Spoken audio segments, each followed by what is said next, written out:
Hey, hey. What's going on, Astro Cop? Brian and Stan? Okay, you can start now. Clone stamping time. I don't know, I might have to. As long as everyone can hear me, alright. If I have to increase my mic a little bit. Clone stamping time, oh yeah.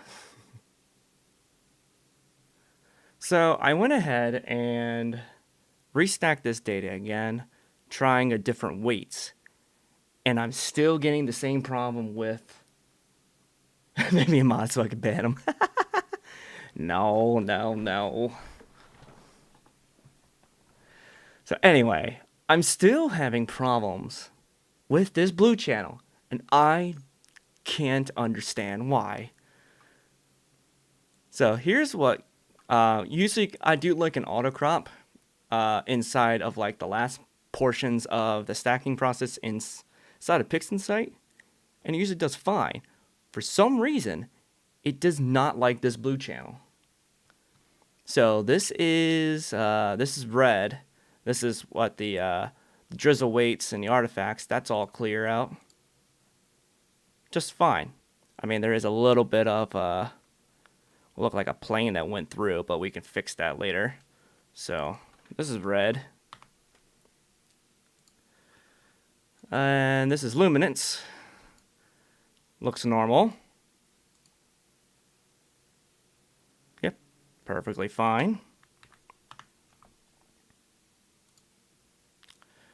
To the green, fine as well. No problems.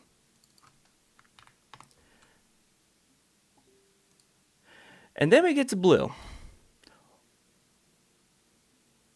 What the hell is this? Hey, Pete. Hey, Caleb. Now, Pete, I don't know if you saw inside of Chuck's chat. This is the problem I'm having. For whatever reason, with the blue, it's doing some weird stuff. And then when I, to stretch it out, because here, I'll show you what happens when I use the auto crop and drizzle. It gives me this, and it's vertical.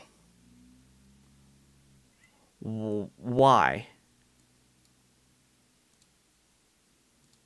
I really do not get it. Hey, Chuck. Get to see the weird issue I'm having with blue.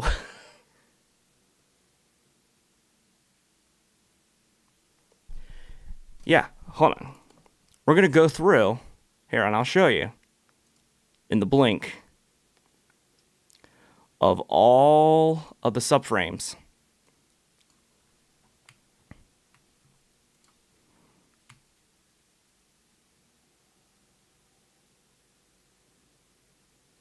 Of course, it's like flipped the other way because of the meridian flip from the other night.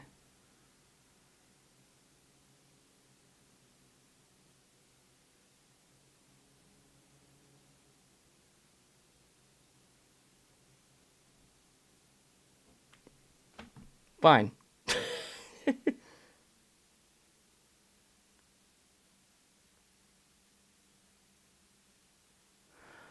I haven't tried it. I mean, in any case here, looking at it, let's compare. Like, it's lined up. This is what I don't get of this. So I'm not going to worry about just doing it from the auto crop. I'm just going to literally crop out the areas my own self. Oh, I know. The satellites are ridiculous here. I capture satellites all night long. And there's some planes, too, that I got. So we're just going to do it the old-fashioned way here. With the good old dynamic crop. And I really only want to focus on those 3 Galaxies anyway. That's, you know, the main takeaway for the Draco Trio. I know there's another Galaxy over here, but I don't really care for it. So something like that. And we're going to do it for all of them.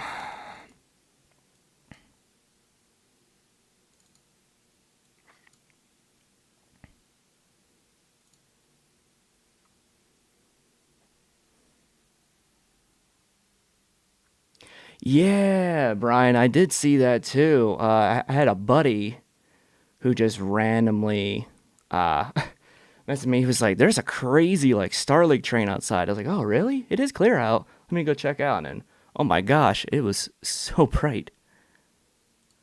Okay, so I got all of those crops. First thing we're gonna be doing is taking care of any gradients that we would see.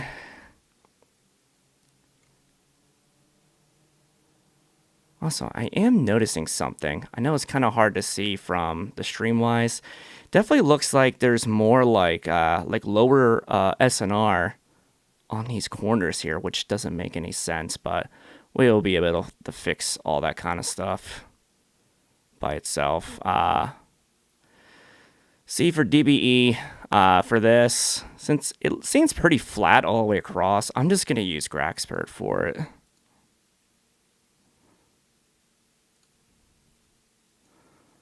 Put the smoothing factor at like 0.8. I'm going to drag this off to the side because I'm going to have to do several rounds of it.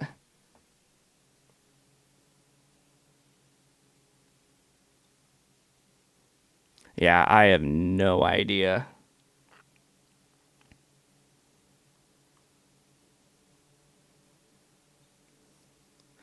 I think it sometimes has to deal with the rotator. I think it's the problem. Because I'm still having some issues with the CAA not wanting to cooperate. Which what I don't understand, and I wish there was...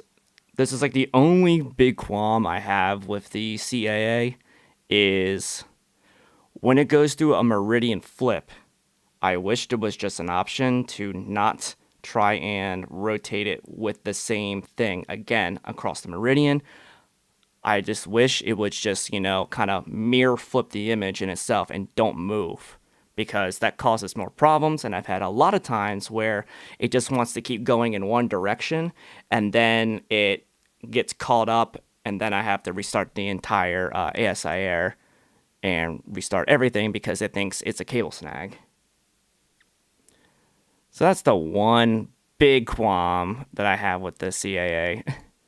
So I hopefully get some better results or some future updates to kind of help with that kind of stuff.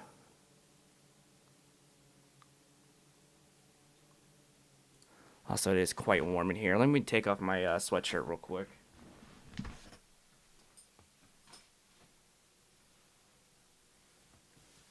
Not trying to flash everyone.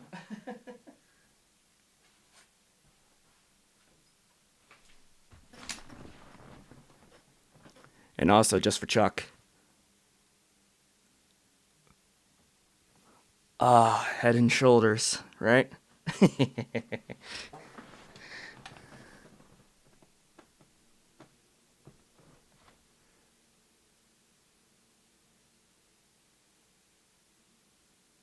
Yep, the 585 so far has only been on my ES102. I haven't tried it on the Roku yet because, well, I mean, it's Galaxy season. I can't really use the Roku for, you know, like nebulae until like super late in the night. And then unfortunately right now with the moon being basically right in the areas that I want to start some new projects over in Sagittarius and Scorpio, wasting my time.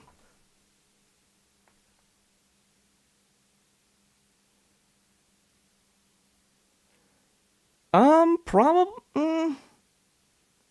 It probably wouldn't be too bad for you, Chuck, because I was shooting these at 571 millimeter focal length, and I think your RASA is what, 400. So it's not too much difference.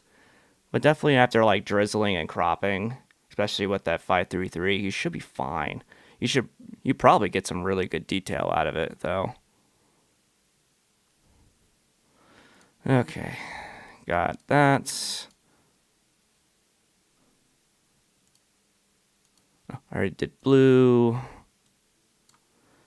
Do the red.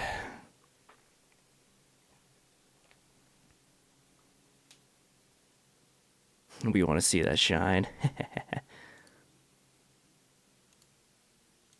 Yeah, the gradients weren't really too bad for this, at least looking at firsthand. But I'm definitely noticing something with the with this 585, and I don't know if it's these LRGB filters, but it always seems like that I'm seeing a lot more halos around my stars. Like they're kind of bloated. I'm not sure if that's because of the LRGB filters, because I didn't really have this problem with the SHO ones though when I did the monkey head. So not entirely sure. I mean, still, they were a gift. I'm not going to complain about it whatsoever. But there we go. We got our luminance. We got red, green, and blue.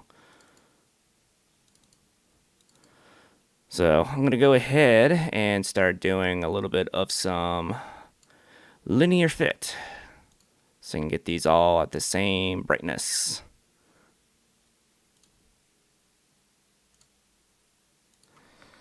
That's my reference image, going to be luminance.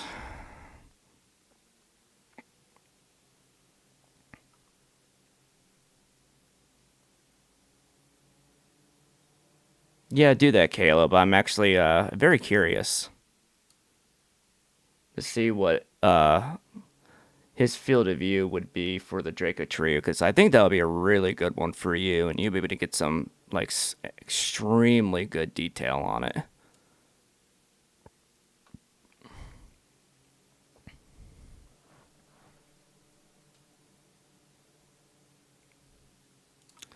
There we go. They're all now linear fit to that. And before I even stretch any of these, I'm going to go ahead and combine them. At least for the RGB side.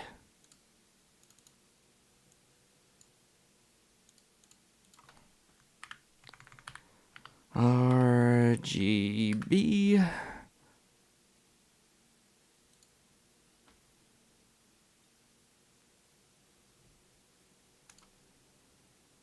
And stick those to the side and forget about them.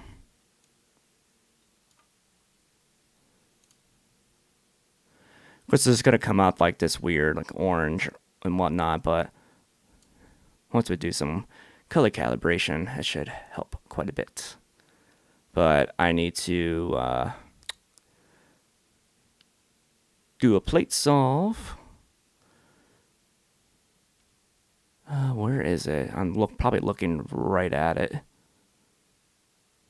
Blind solver. There we go. Start plate solving.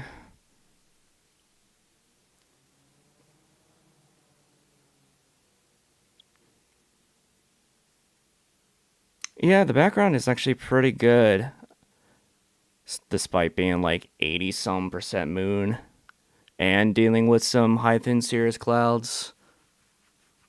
It's probably why I do have like more pronounced like little halos around these stars, but I'm gonna try and shrink them as much as I can.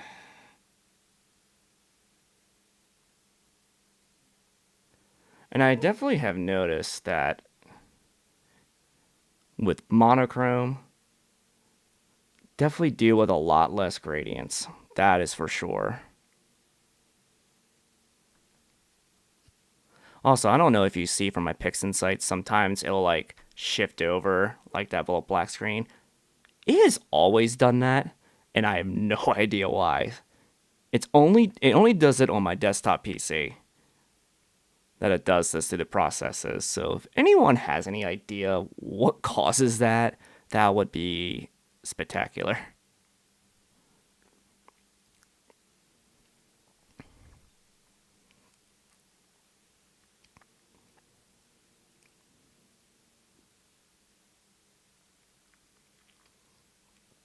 No, it's not with OBS because it does it even without OBS on. It just does it like normally. All right, so it's automatically found something, so now it's going to image solve. Yep, drivers are up to date, especially my GPU driver. And there we go, we are plate solved. All right. Let's do some SPCC. And luckily, inside of here, it already has the filters. Those astronomic filters. So that makes it pretty easy. I'm afraid to touch BIOS stuff, especially do like BIOS updates. That terrifies me.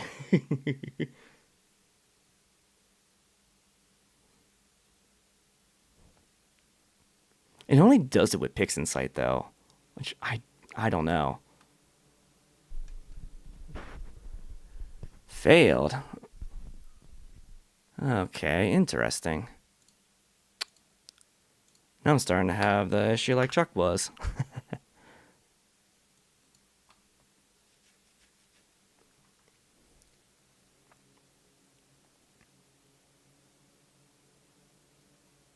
Yeah, honestly, that's why I'm like, I never want to do that.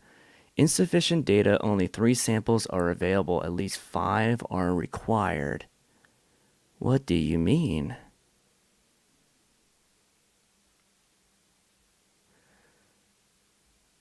Turn off your notification for a Windows box. It seems to conflict with... Oh, like over here? Like these things? These notification window?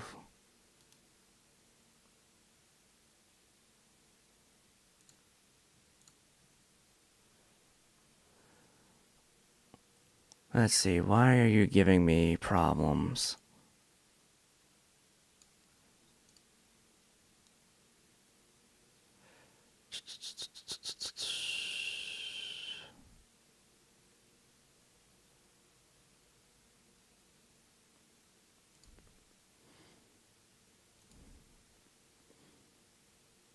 I wish they had a thing for this.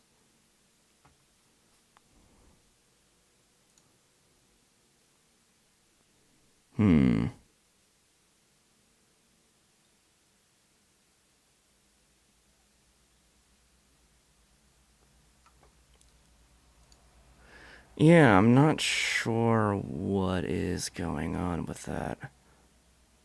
Because I've tinkered with this a little bit last night, just like really quickly to see what's going on, and I was able to color calibrate just fine. Not sure why now at this point is giving me a problem.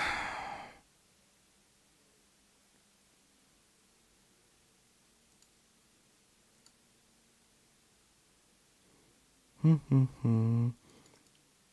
if I increase the detection. Yeah, I'm sad to see Windows 10 go too. I'm actually going to turn on the AC because now it's finally decided to want to get hot. Okay, see, yeah, there we go. Now I found it.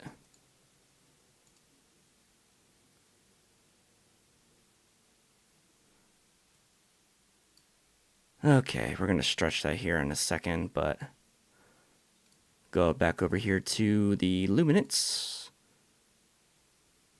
I'm going to do some blur exterminator. I'm going to turn on this AC.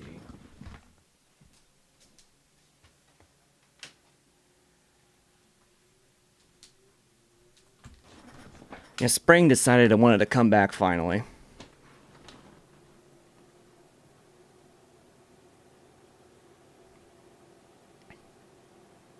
There we go. Look at the detail in that one spiral galaxy down there. That's so cool. Not very often you get to see a spiral galaxy, an elliptical, and an edge-on basically all right near each other. Very cool. Alright, get rid of that. Open this up. Blur Exterminator this.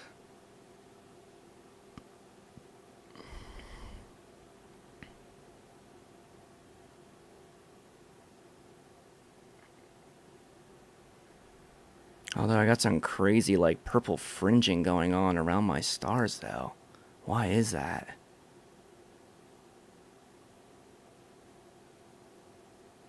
That's very weird.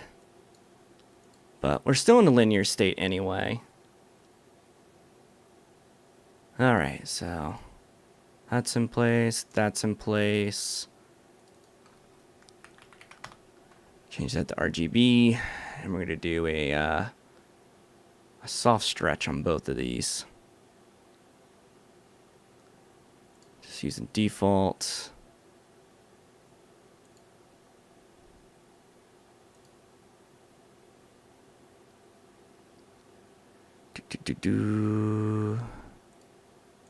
Soft stretch. Boom. Alright, now we're going to combine the luminance to the RGB. And I got a nice little tool for that too. Cosmic Photons Image Blend from Bill Blanchard. Based image is the luminance and blending in the RGB.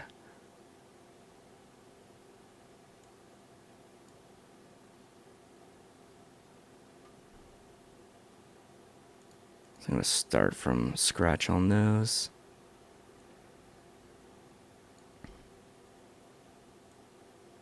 Bring down the highlights. Actually, bring in some midtones to try and bring some of that color back in.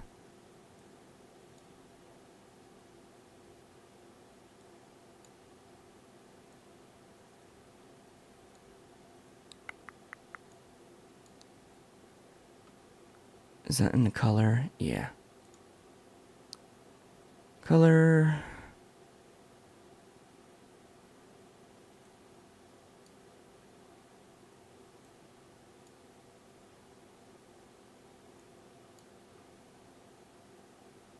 Okay, there we go.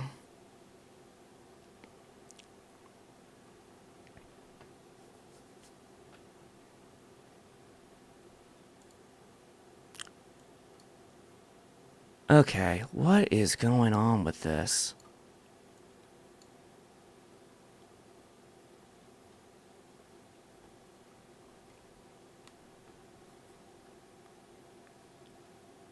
Something's really weird going on. Yeah, I don't understand what's going on with this.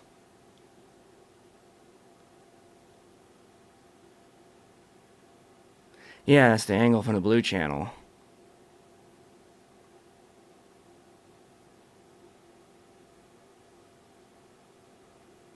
Yep, I do have that script.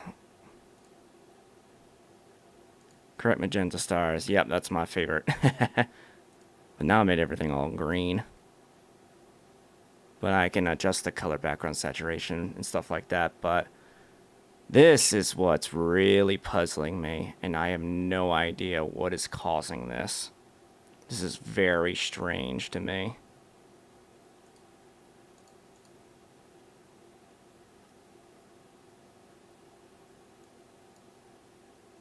I've never encountered this problem before.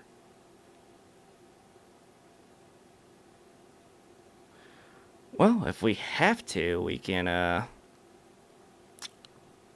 just crop in. Because I really just want to focus on those 3 galaxies anyway.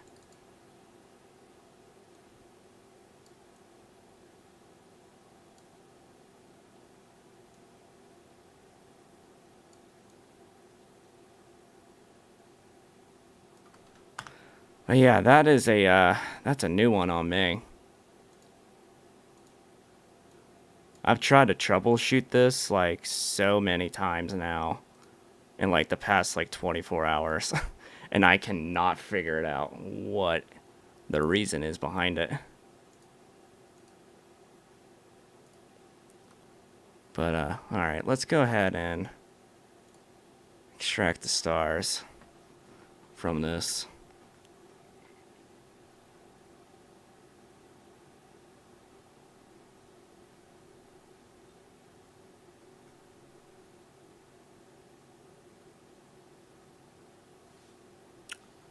And why did it take the galaxy with it?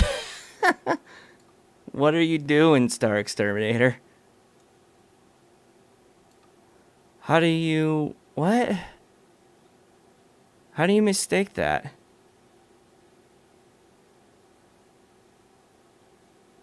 Caleb, I'd like to know too. What is happening? Yeah, it ate the whole galaxy.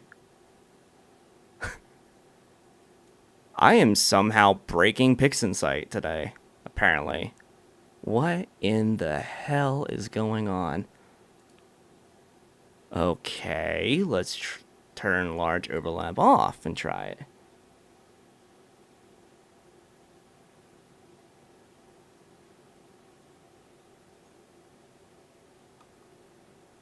It still eats it. What the hell is going on?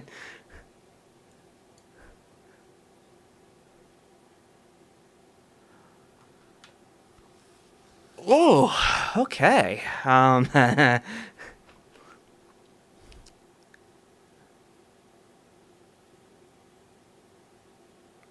Well, folks, we're witnessing something I cannot explain.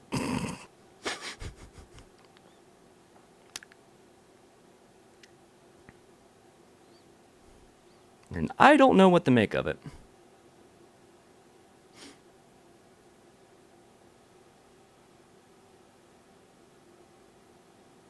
Right, yeah. Like, I know sometimes with Blur Exterminator, it will, like, take out, like, some really small galaxies, especially, like, elliptical galaxies, because it mistakes it as a star. This, what in the world?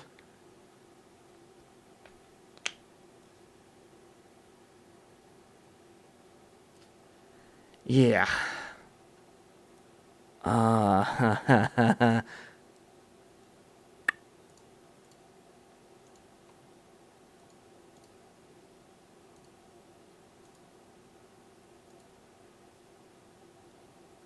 That's weird.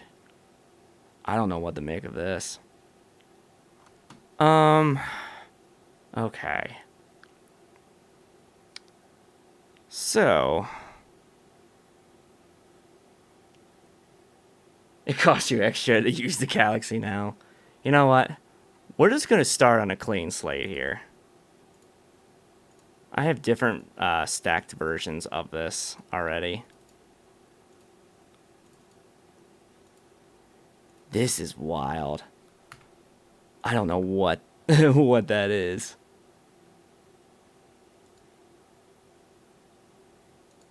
Yeah, get rid of, get rid of. All right.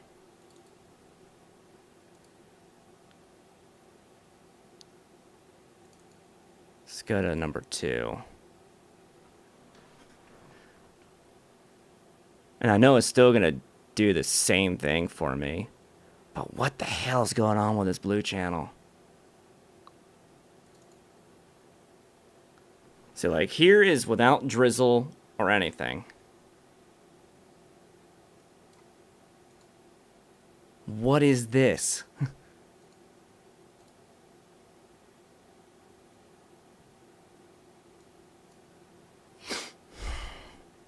I think I almost have to, like, whenever I get clear again, just completely start my blue new. Because this is strange. This is real strange, man.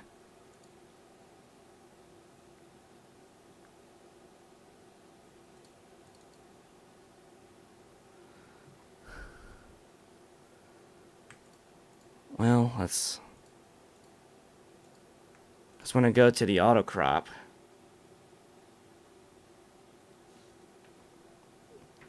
Yeah, I had a blink up earlier. It probably still should be. See, like, here, I'm going to get rid of all these. Close all of them. And I'm just going to add just the blue. Just the blue channel.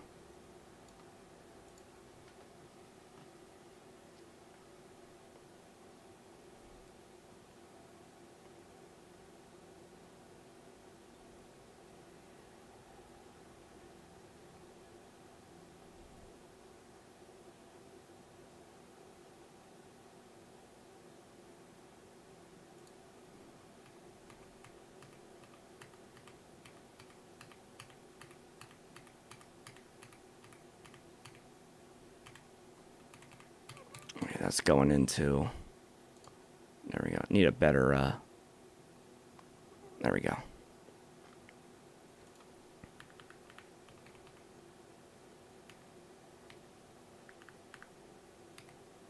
Wait a minute.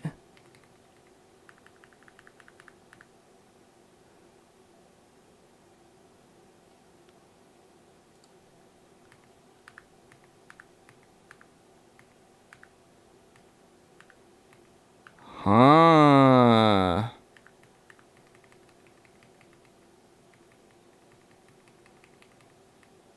Do you see that?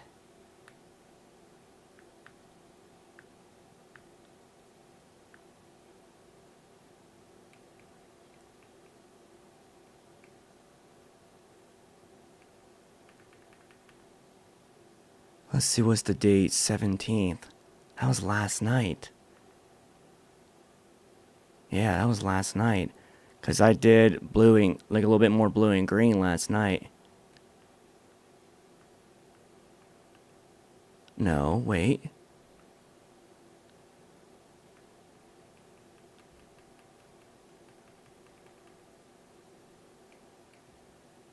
Oh, wait, that's in the early morning. Looking at those timestamps.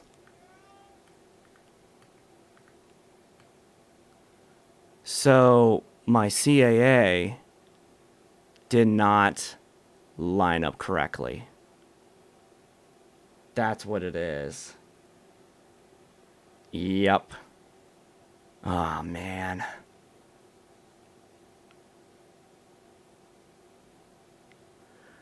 Okay,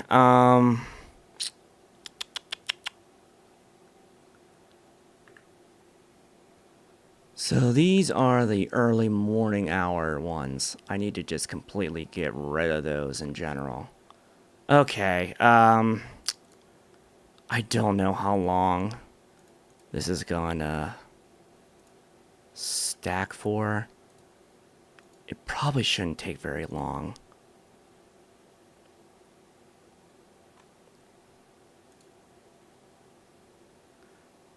Definitely helps a lot when there is, you know, much smaller file sizes.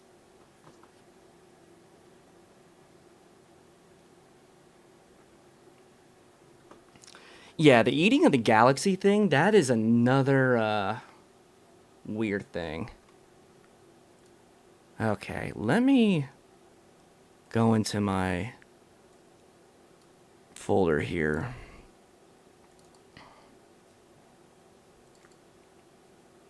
All the blue that was there in the early morning hours, we're just gonna completely get rid of those. It sucks though, because then I have uneven red, green, and blue amounts. So I'm just gonna make a blue backup. I'm gonna just stick them in here. And everything else will be fine. Just clear all those.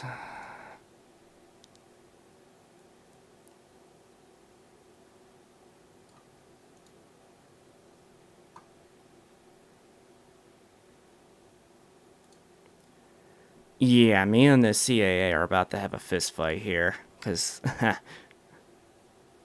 this is ridiculous.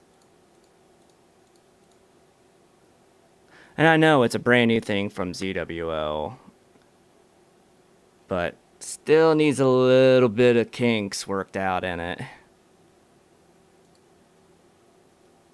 Yeah, that means I only have 1 hour of blue. Ugh. Well, work with what we got right now. This shouldn't take very long. So, here comes stack number 4.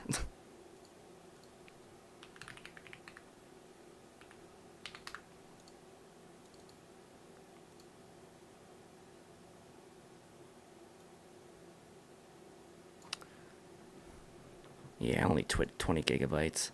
Yeah, that shouldn't take very long at all. Oh, yes, my keyboard is very nice. Hold on. I'll show you.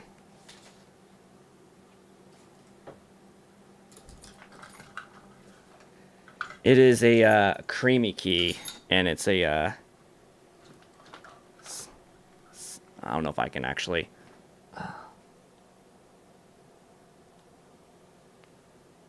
It sounds super nice.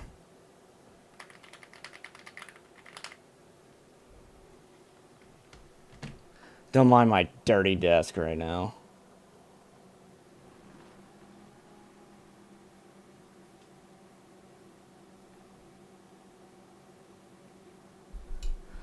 Yeah, this is my first like non-full keyboard I've owned, and it definitely took some like getting used to because I always like to use a number pad.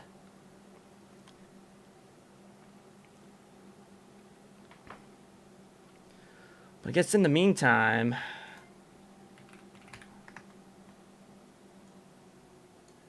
we can go dabble around on, you know, some images captured recently.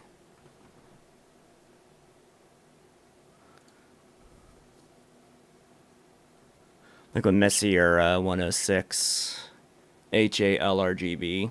Used the CAA for this. No problems whatsoever. Also, I've really been like not having a lot of like clear skies as of the spring. Are you using AISA Air and have you upgraded to the latest version? It came out yesterday. I did update both of them yesterday because I saw that it came up, and then it did the firmware update and whatnot. I know it did it for my Roki rig behind me.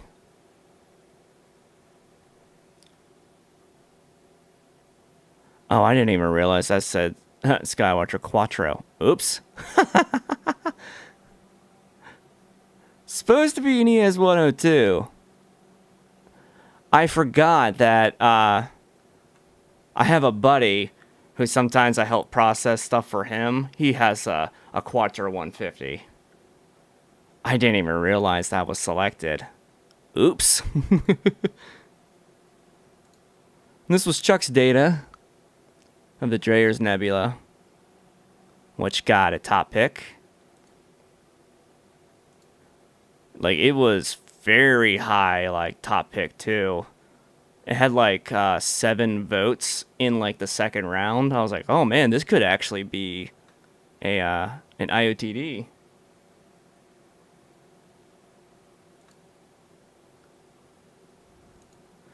I still think this is one of the coolest Galaxies that did recently. And, oh, look, Quattro 150. Which is not the case, but yeah. The Sliced Onion Galaxy. This was really cool. I happened to be just randomly searching through Stellarium, and I came across this, and I was like, that looks so cool. And then I look up the name, I was like, it's really called the Sliced Onion. I was like, I could see it. The Polar Ring Galaxy, this one was really cool.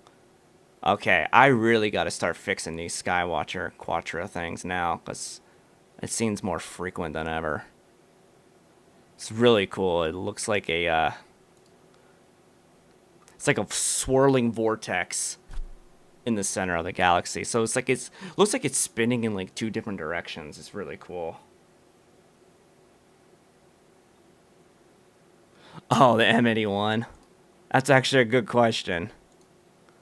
Now you got me scared. M81, M82. Nope, that's Roki. which I have captured more actually broadband, but a little bit further up. I haven't gone through that data yet. I don't remember how many sub exposures I have.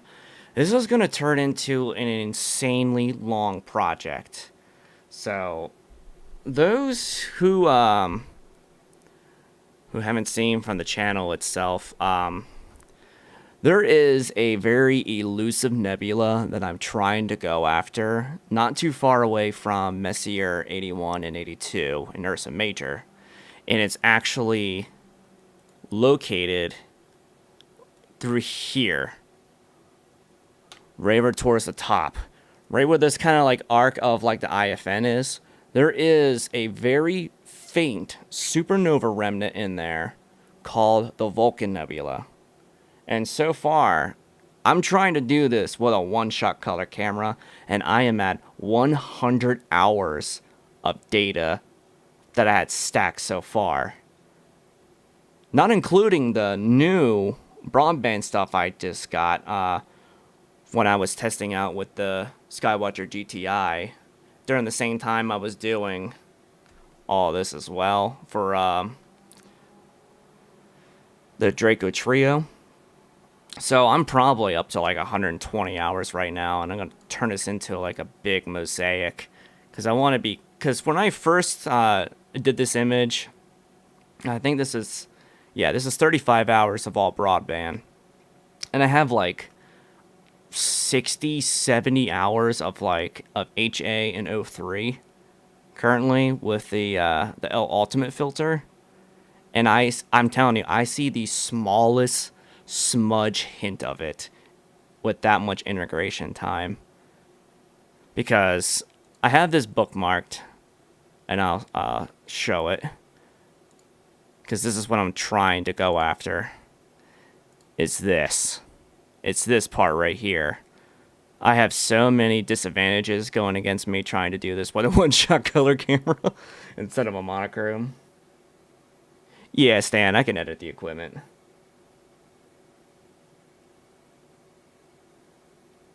That's how you've had 100 hours of clear skies in 1 year. Well, this has been going on a lot this year. Usually in the winter months, I know a lot of people complain about, winter time, that they don't get a lot of clear skies. I actually get a lot of clear skies in the winter months down this way, especially when you get like these big like Arctic blasts that come down with these strong high pressure systems. I get clear skies all the time from those.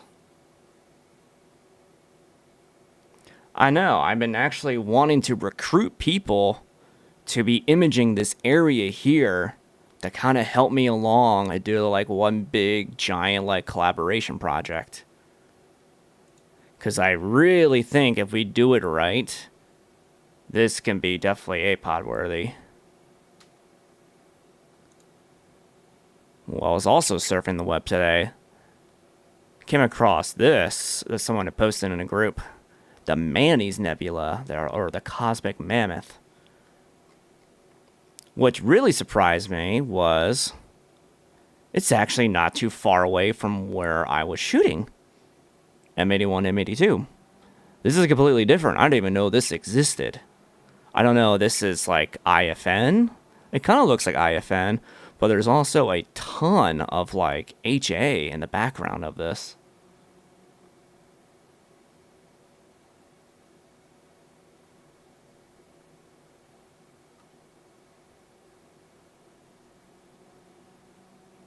Yeah, definitely. If if I can get some people on board with just constantly shooting this area, I had the broadband covered. That's perfectly fine. I just need so much more integration of narrowband.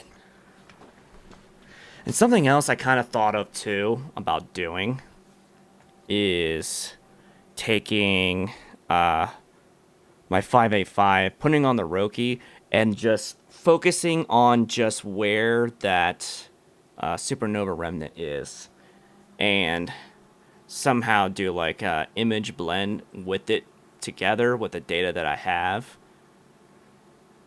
This is going to be a processing nightmare. So, Pete, I hope you're ready for this when we get enough data.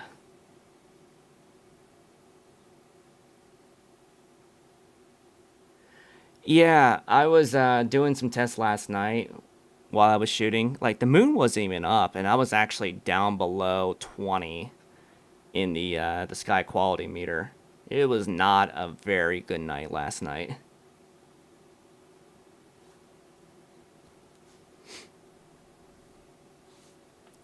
But I thought this was really cool when I saw it with all that HA in the background. It's a really neat image.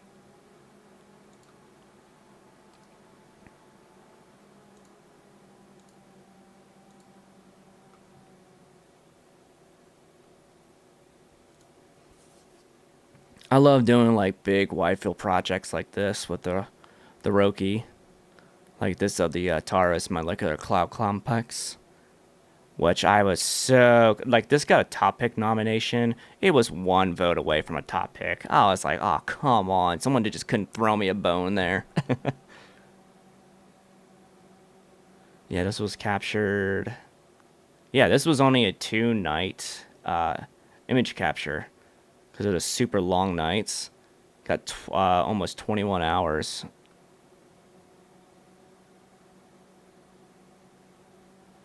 I'm telling you, Astrocop, get it. It is worth it.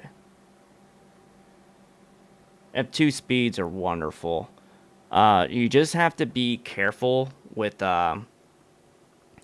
especially once you start getting to like APS-C sensor sizes with the Roki. Shooting an F2, you will get a little bit of, some aberration around the edges. Just to be clear on that. So I kind of have to stop it down to like 2.8. And that kind of just, it gets it in there quite nicely. I have like a very, very small like astigmatisms on the sides, but BlurX can fix that. But when you're shooting at like F2 with like a 2600, you could definitely start to see it a lot more on the edges. But then if you have like a 4.3 sensor, like if I were to throw the 585 in it, I can shoot down to F2 if I wanted to. Yeah, 585 will be perfectly fine. You could shoot it all the way down to F2, as long as you have like high-speed filters. I'm hoping, well, with these Antlia filters that I have for SHO, it says I could shoot down to F3. So I think I can get away with like the 2.8 should be fine without losing a whole bunch of like transmission from it. Very, very minuscule, like maybe like 2 or 3%. It's not going to matter too much. Get the eye on the SB Bony 585 MC camera. Like the, like is it a cooled version or just an uncooled one? What is this at right now?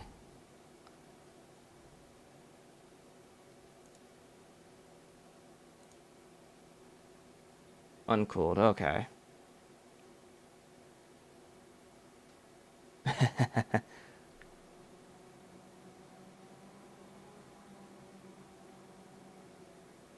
Yeah, that's what I was saying for that, because there is a big difference. Here, I can show you.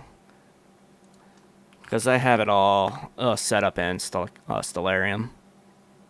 The field of view difference between like the 2600 and the 585, it's pretty large.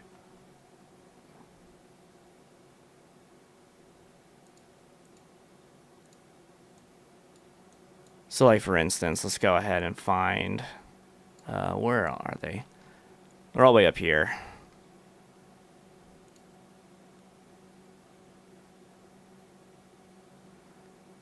Use the HIPS database. Okay, that is 2600. And there's with the Roki. So you can kind of see where I'm shooting at right now. So I want to have it centered here. Right through this area is where that Vulcan Nebula is, that supernova. remnant in itself. So with the same area, watch what happens with the 585.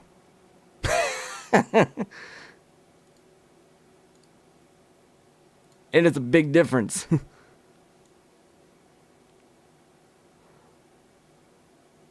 Like, I would have to just focus on that area right there with the narrowband, with the mono, to really get it going.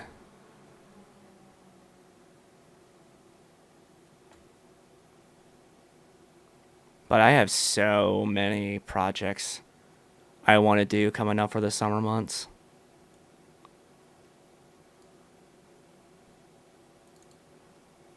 Like, let me switch back to the 2600. Especially once we start getting to, like, the later portions. So let me go further in time. It's like super early in the morning. I have to also wonder with Andromeda, will the 585 actually fit that field of view? Yeah, it would, barely. It would actually take up the entire field of view. Nice. Okay. This area. This is not too far away from Sagittarius and Scorpio. There's this big, huge hydrogen alpha region that I can fit like a complete field of view, which is not too far away from like the blue Horsehead, which I might have to turn this off here. And so it's sitting around here. Of course, I got the blue Horsehead, Ro Ofukiyuki. But in this area, there are some little hidden gems. You got this really nice hydrogen area, which with the 2600 barely fits it, so this would have to be like a slight mosaic. But down here is that cosmic bat.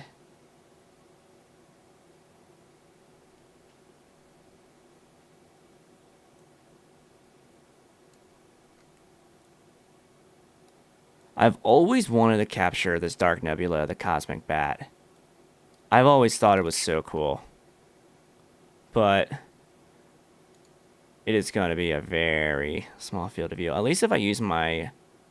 actually, if I use the ES-102, it barely fits in the field of view.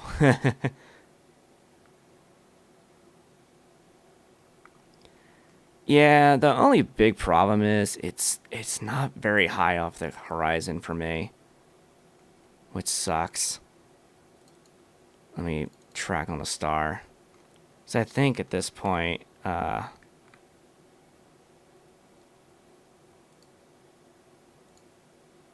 it gets up to like, what is it, 30?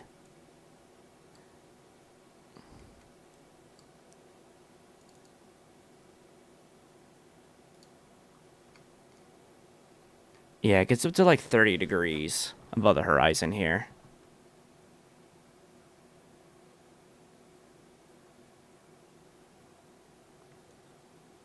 Which, 30 degrees is definitely doable. Without a doubt. But I think that'll be really, really cool to do. I would actually would love to do like a cool like merged image showing like the wide field like mosaic of both of those regions, and then take the ES-102 and actually capture the dark nebula itself and as like a zoom in like the corner. I think that would be a really nice photo. Orion's only 30 degrees for you? No way. Pete, what latitude are you? Because here we sit about 38. Oh, God. 57. And see, this one makes me mad right now. Is where the moon is. It's right exactly where I want to start imaging. Of course, I got, Cygnus and stuff.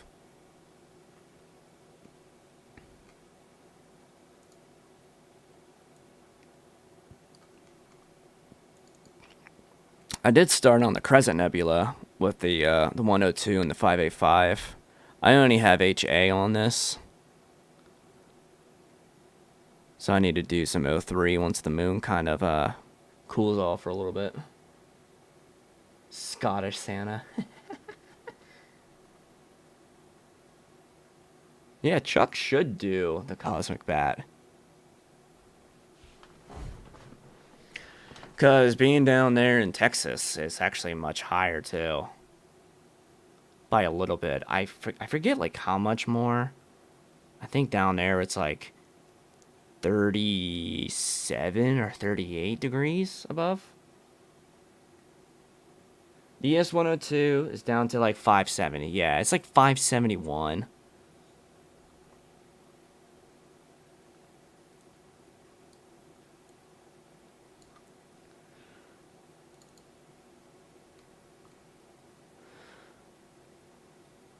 But yeah, definitely with the ES-102 and the 585, I have to be kind of selective when it comes to like nebula targets.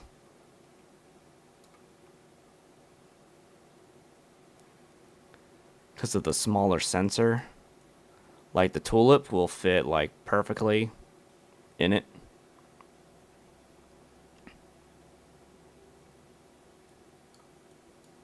And if I go over to like the cocoon or something, wherever the cocoon is, I don't know why I can't find it. There we go, the Cocoon Nebula. Great view of it. And this is reduced too. If I just use the regular field flattener, get in a little bit closer. Would also be really cool with the 585. Like a super close-up area of the elephant trunk. I think that will look really nice, especially to try and get that intricate detail right where the head of it is.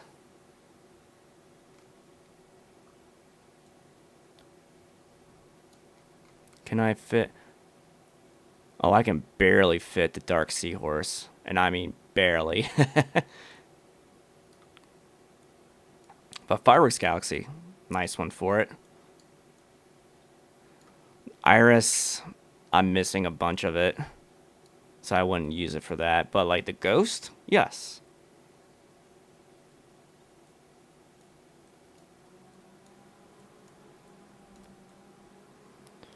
The Wizard will be on my list too. That'll be more towards like the fall, because this fits very, very well with this focal length. Same with like the Cave. The Cave Nebula would be a good one. Bubble, another good target for it.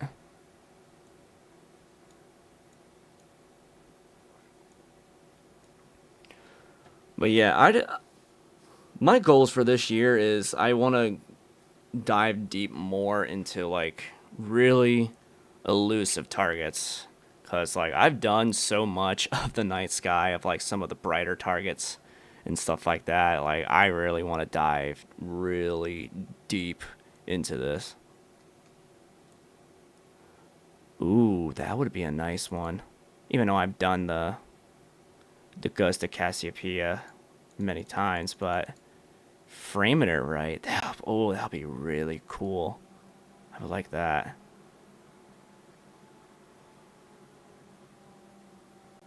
Yes. So, oh, Chuck, Southern Pinwheel. That is actually getting into the time frame now, I would think. Is that the Southern Pinwheel? Yep, there's the Southern Pinwheel for me.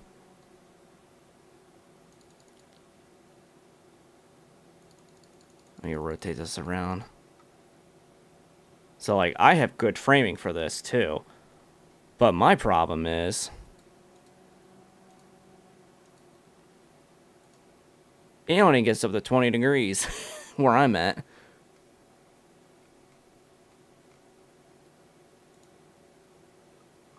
I think that's right at.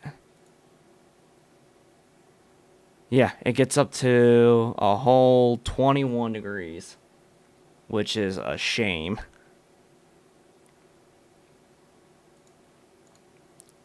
So I could probably start imaging that once it gets just above like 10 degrees, I would say. Or even, I would probably be better going 15 degrees. Because I do have some light pollution towards the south to the city of Salisbury.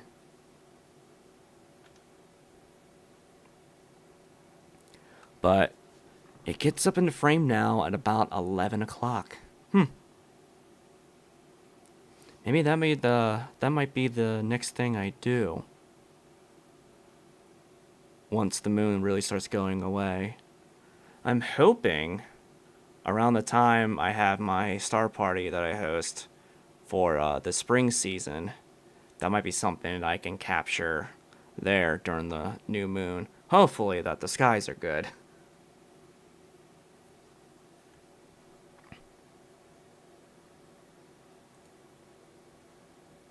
Still running, but it's almost done. Once it gets past the integration portion, which is very quickly, and like the drizzling, we'll be ready to try it again. But yeah, southern pinwheel, that's gonna be one on my list, too.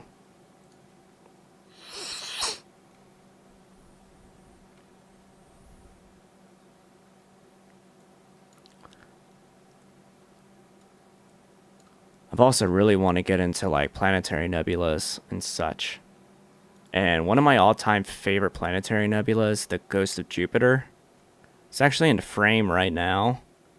And it still sucks I don't have enough focal length for this, but maybe, using my regular field flattener and then 2 times drizzling and cropping in, I could probably actually get some of that interior structure there. But this is a very, very O3 object. Salisbury in England. I didn't even know there was a Salisbury in the UK.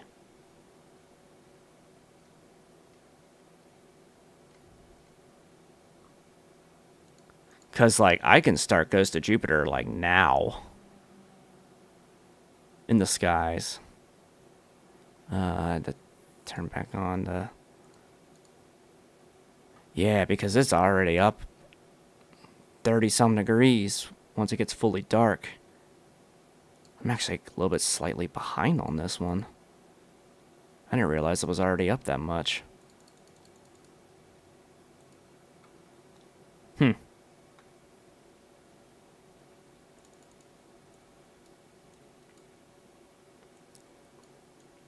But yeah, that's a bit of a list of things that I have planned for coming up soon. Well, at least some plans for the season. So I'm going to have a lot of fun in the summer now with a monochrome.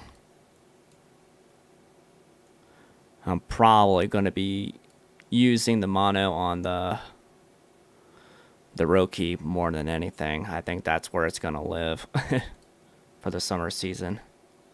And I'll put the 2600 back on the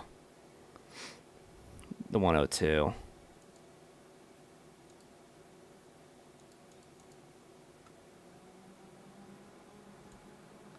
Because I can still get a perfect like view of like the Satyr region with this.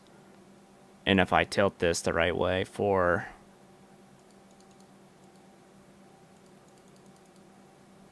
the Pelican and the North America, I can get both of them in the same field of view.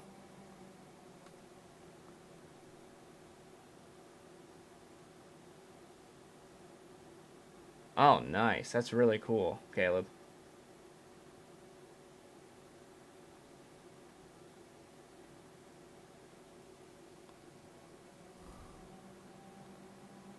Even with the Roki and the 585, I can get the entire Elephant Trunk Nebula, which is nice.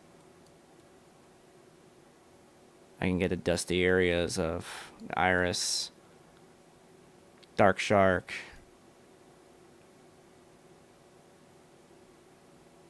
I'd actually be really curious to see if my Discovery is active again. I know someone went after it back in the winter months, and it vanished again. Such a very strange variable nebula that we found.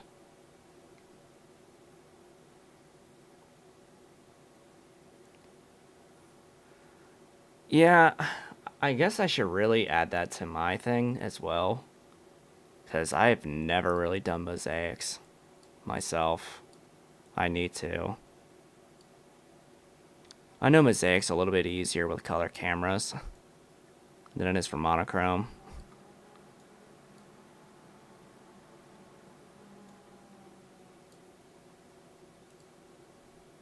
Okay, we're in the drizzling process now, so these usually take like a minute or two.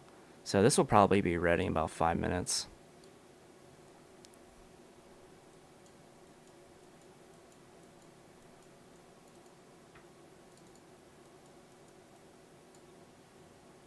Stupid moon, go away.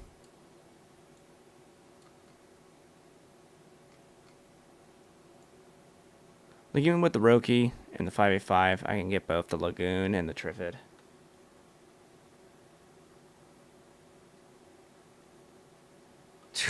Yeah, Stan, me and you both this season.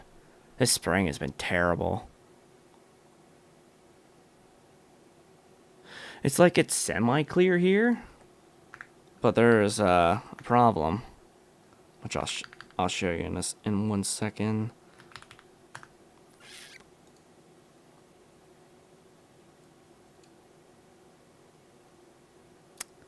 Yeah, I keep getting these pesky high clouds all over the place.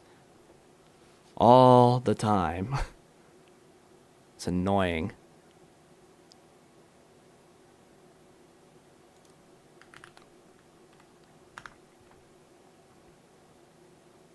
Just conveyor belts and conveyor belts of just high clouds over and over and over again.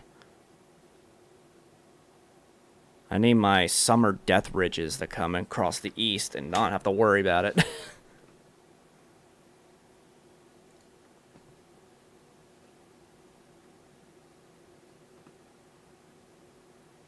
Yep, I feel that, Stan. I feel that very well. Clone stamp.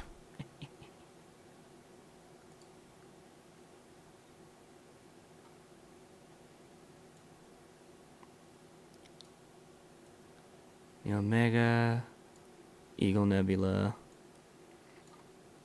But yeah, lots of cool things to look forward to. Check out the SV Bony MC OSC. I'm actually doing a review for SV Bony for a refractor right now. It's like a beginner refractor for, you know, people who are first time getting into just, you know, the astronomy hobby.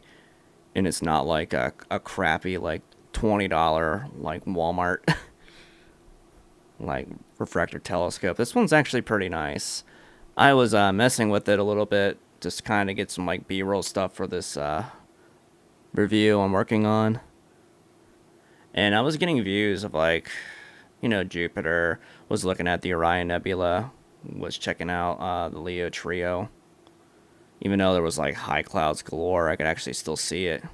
It's not bad. It's not bad of a scope, I will have to say.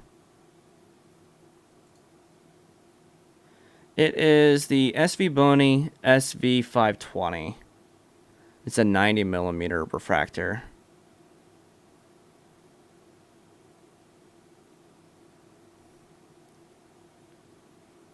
But I'll check out that SV Bony 585 sensor.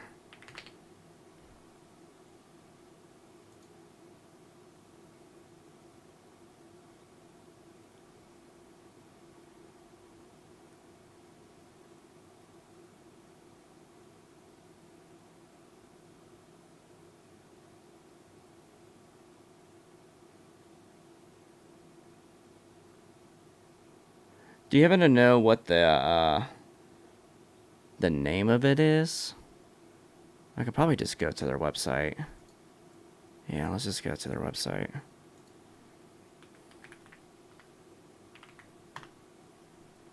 SV705C, okay.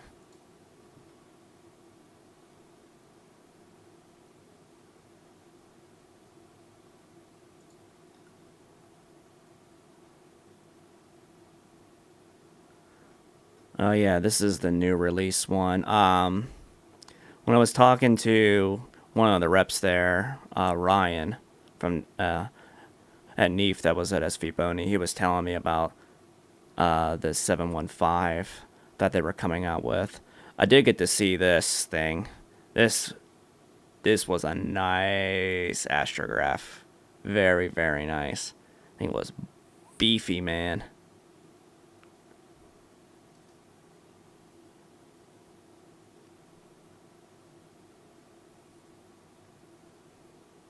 Alright, let's see. Action cameras, would it be under that? No. Astronomical camera, okay.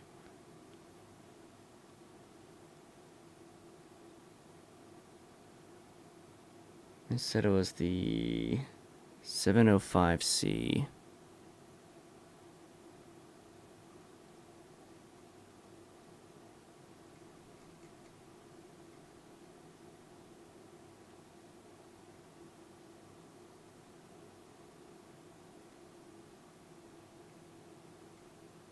Oh, there it is. IMX 585. 242.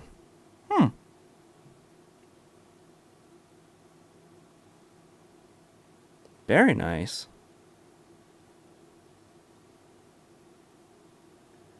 Do they have a cooled version of this?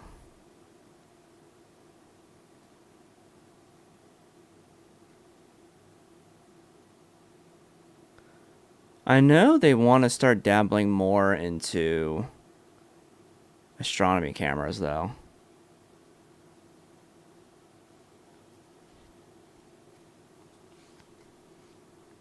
They did tell me that.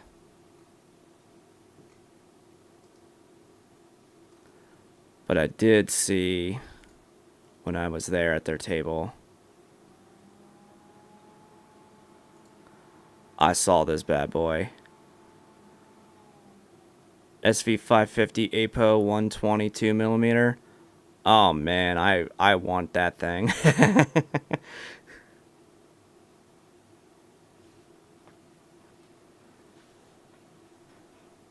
Oh, that's the one that gave the check mark.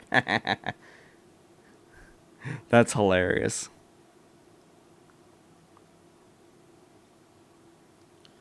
But yeah, I saw this one in person. I was like, oh man, I wish.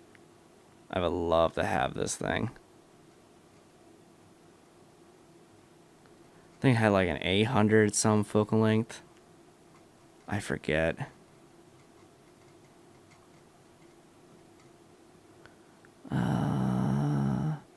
Yeah, 854 at f7.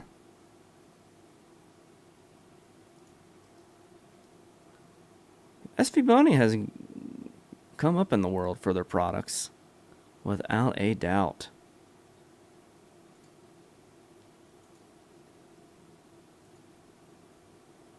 Alright, almost there.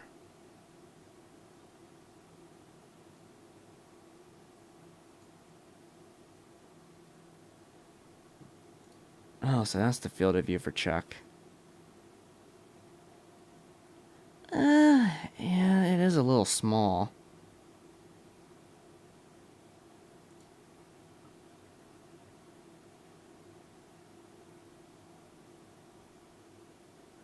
The only scopes I have from SV Boney, besides the one that they sent me to review, is the guide scopes. I have their 60mm and their 30.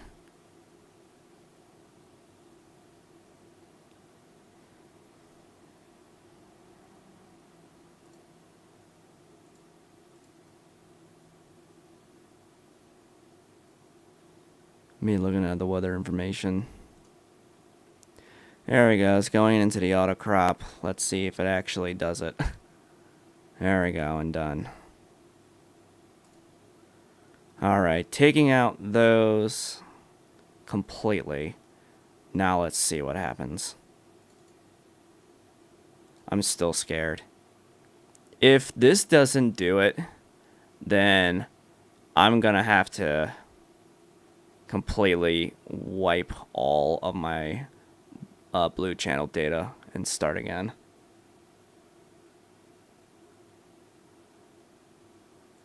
So let's see. I'm just gonna open up one of the auto crop files and fingers crossed. Hey, there we go. Stupid. That damn CAA. It's great being able to rotate your camera, you know, on command. I really think it's when it made that meridian flip is where it threw it off. I'm almost willing to bet, because by the time I was starting to do blue, it was already passing the meridian. And I think that's what happened. What? Man, that is so annoying. Alright, now we can actually hopefully get somewhere with this. Alright. Buckle up, folks.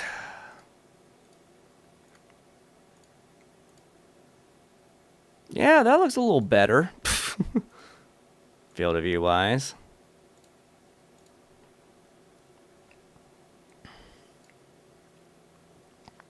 Yeah, speedrun. Alright, bring back up Graxpert.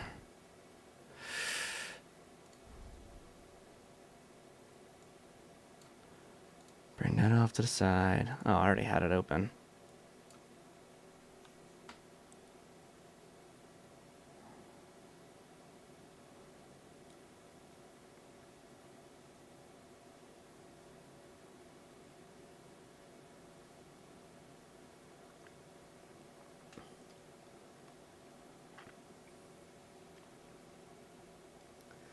Yeah, I don't know, Chuck. I was looking at some of the long-range stuff for down there in Texas. It's not the most promising.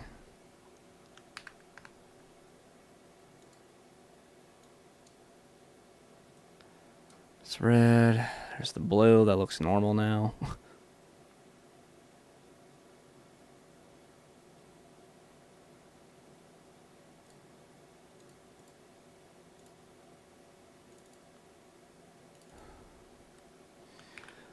B.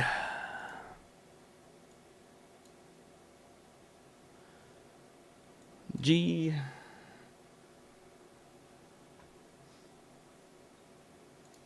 Yeah, I need to see the latest update as far as, you know, precipitation wise. Yeah, like next 6 to 10 days down there. A little bit on the wetter side.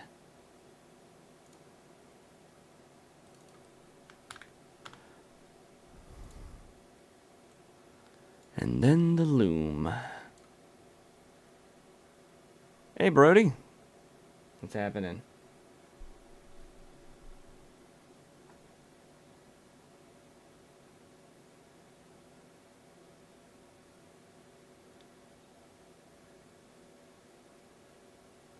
All the clouds, yeah. I mean, we've had nothing but clouds over in the Mid-Atlantic like all freaking spring. But that's so normal for us. Spring's never good here. I would say probably the best weather, like clear skies that we get, is in the fall. We get a lot of clear skies in the fall.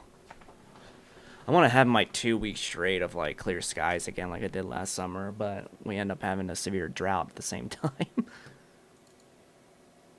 Alright, Blair exterminate these. But I'll combine those in just a moment.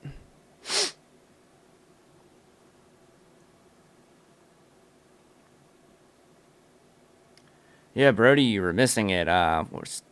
We were trying to figure out the weird anomaly I was having with my blue channel. We actually found it out.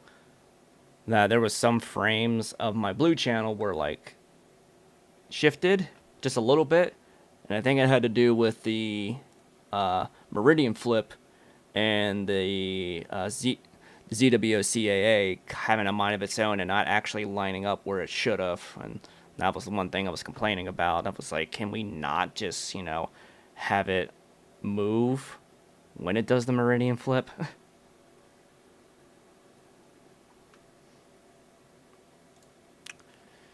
Okay. Oh, let me rename this as L. Alright, move that over. Let's go ahead and combine the... Oh, wait, no. Before that, I gotta linear fit these.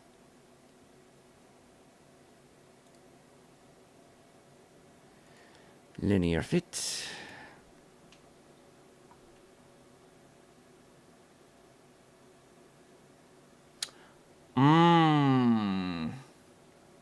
That's a good point, Brian. Because unfortunately with my 102, the field flattener I have is not a thread one into my imaging train. It's like a 2-inch eyepiece that goes in, and I just really crank it down.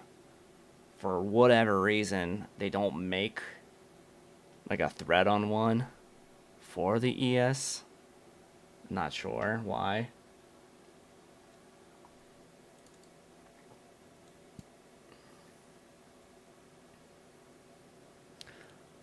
But like the camera and the filter wheel, like it's the mini and the 585. It doesn't weigh that much. Now the 2600 on the other hand, and when I put the 2-inch filter on there, that thing is heavy.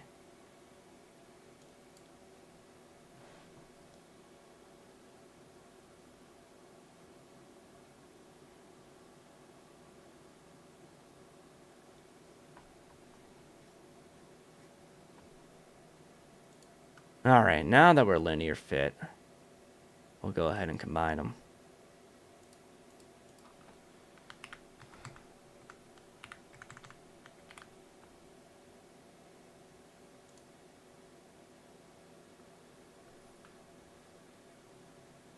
Yep. And that's what I have, 1.25 inch filters.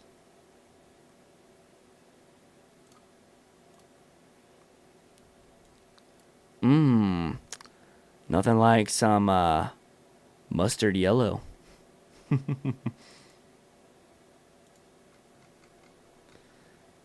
SPCC. Which I'll probably, within time, probably upgrade these LRGB filters. Let's see if it will let me. Okay. No valid astrometric solution. Oh, yeah, because I gotta image solve it. Crap. One moment. Blind solver.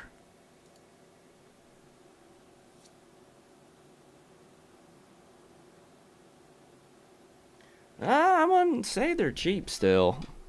I mean, they're cheaper, but they still ain't cheap.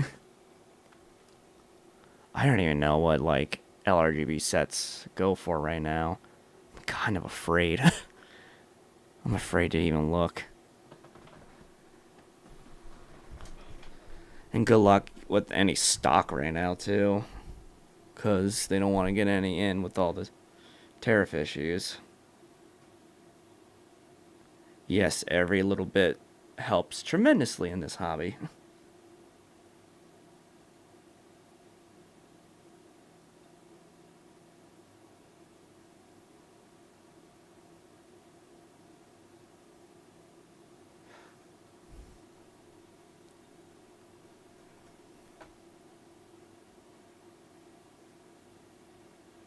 No, nothing is cheap in this hobby, and nothing is cheap in the year of 2025 so far.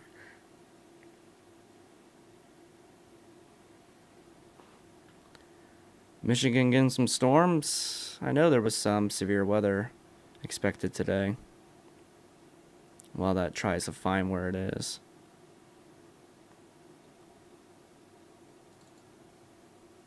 Oh yeah, Michigan is getting some storm action, looks like. Oh, way up north. It's all elevated hailers, I'm sure. Because... what's the dew points? Dew points, dew points. Yeah, 50 dews. They're elevated.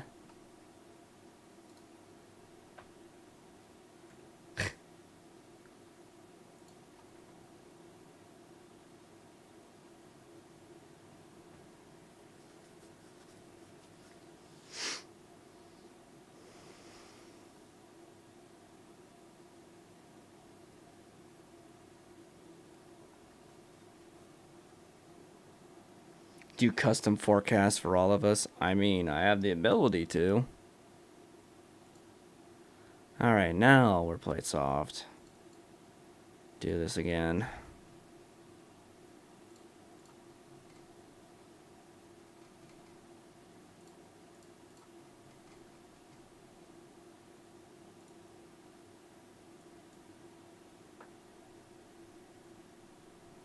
Can you go a couple messages without a...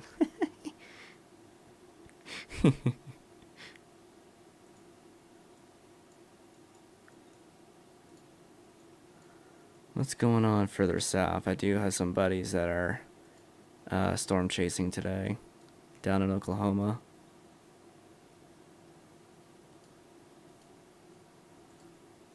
Well, that figures it out. Nice little storm. Just outside of OKC.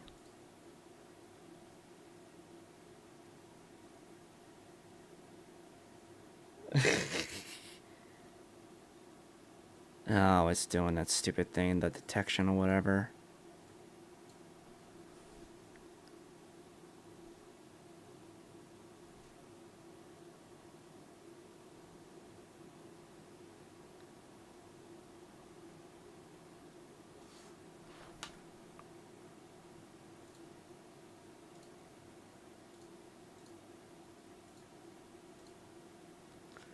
Alright, move those away.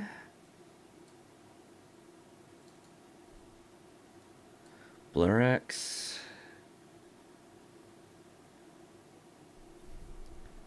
Oh, I'm not surprised. That was a nice looking tornado. My buddy was right on that too.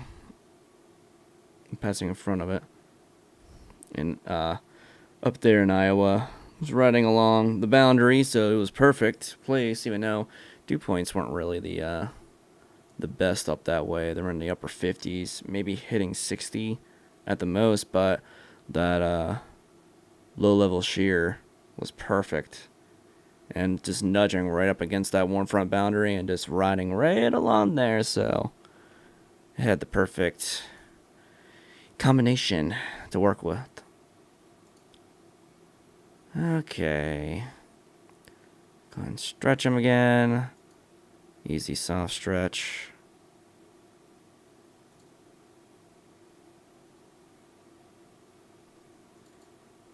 And then do the same thing with this.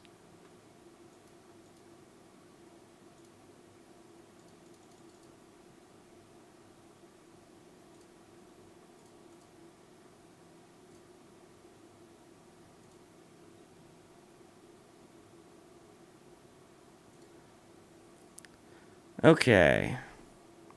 Now let's combine them together. Small little galaxy there, small galaxy there.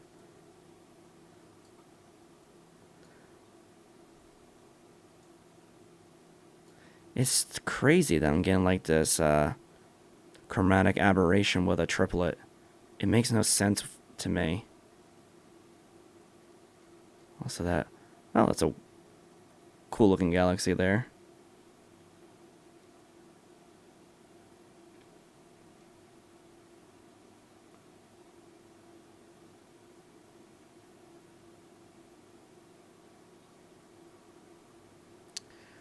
Alright, blend them together.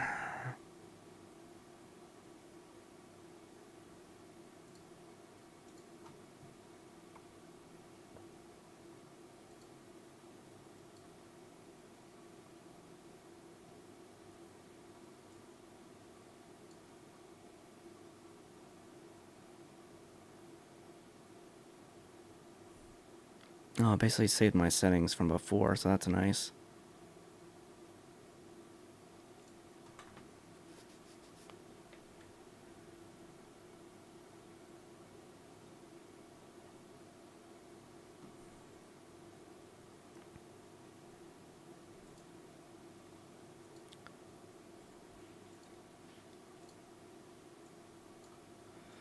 Okay.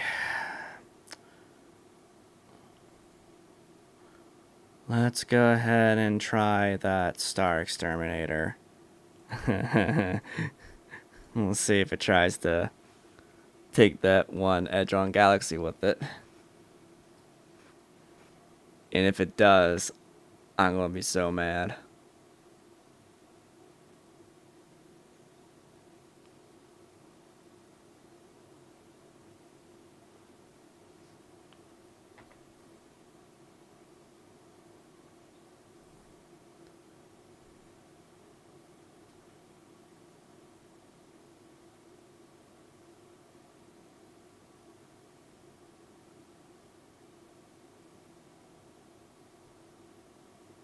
It still took it with it.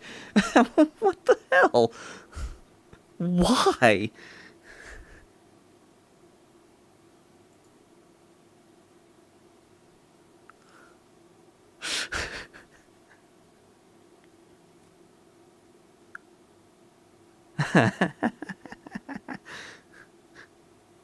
What? Oh, I'm trying to prevent myself from not actually using swear words right now, but what the hell? Time to close there. Yeah. And I have a cat that's trying to come in. Hold on. She's banging the crap out of my door.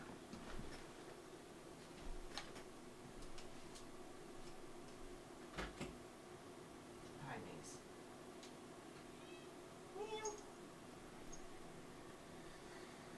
Hello, Minx.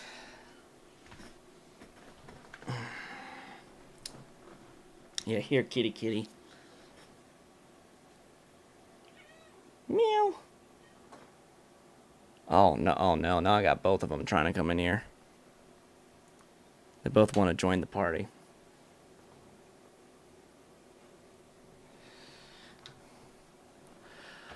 Oh.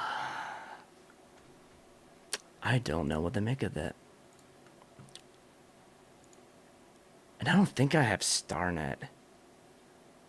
By chance. Do I have StarNet? No. Let me choose a different AI version.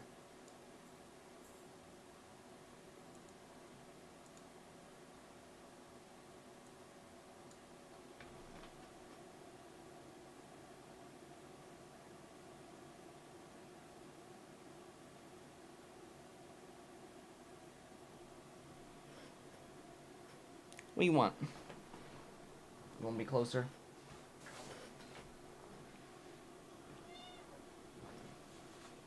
Come on, buddy. There you go.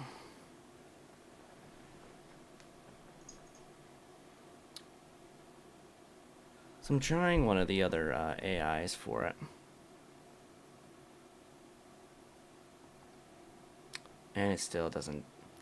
Man. Come on, you want to come on my lap? Come on. Come on, Minx. Come on. Oh, come here, you chunky girl.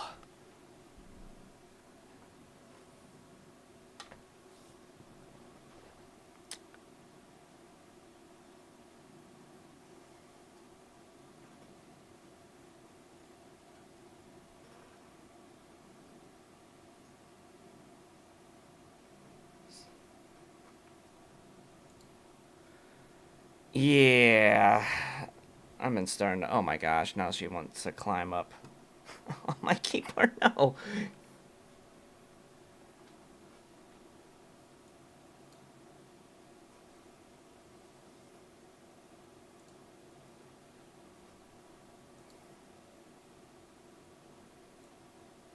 Alright,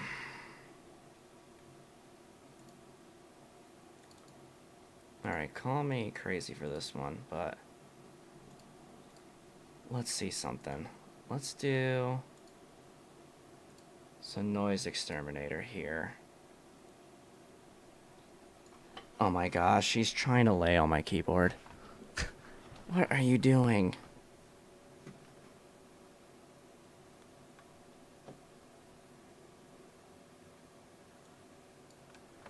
Do some noise X on it, just to kind of clean it up, as far as like the noise wise.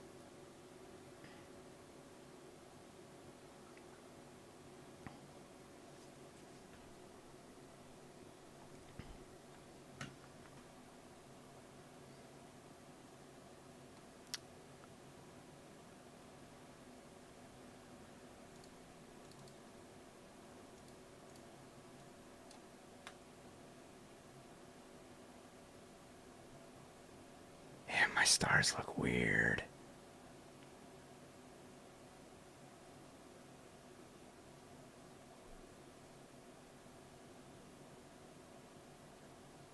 May have to get a different set of LRGB.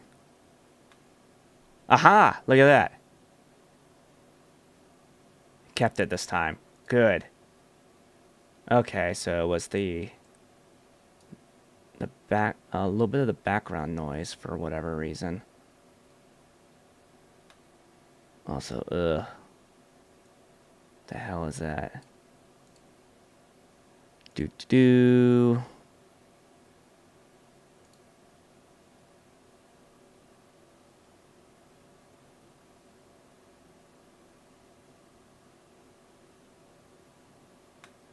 Yep. I was wondering if there was some weird things going on, like it was mistaking some of it, like the noise wise, as that.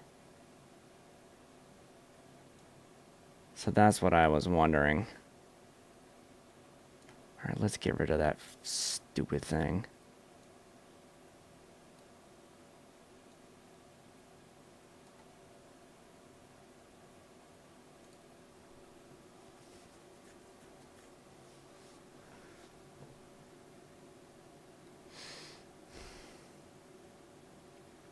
See, Chuck, you might learn a thing or two. There we go. That little blemish is gone. A lot more galaxies in this field of view.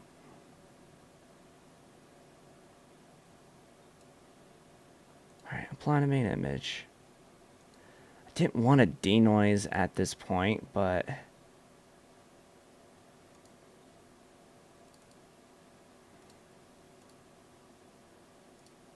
that blue is overpowering.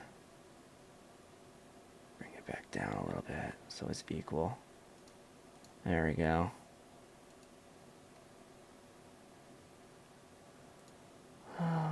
Let's darken up the background a little bit more. It's a nice contrast going on.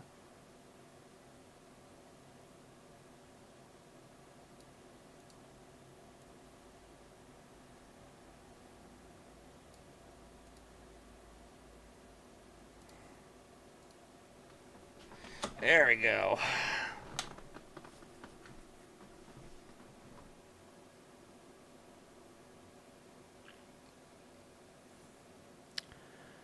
Alright, let's do some cheat sharpening. The peat method.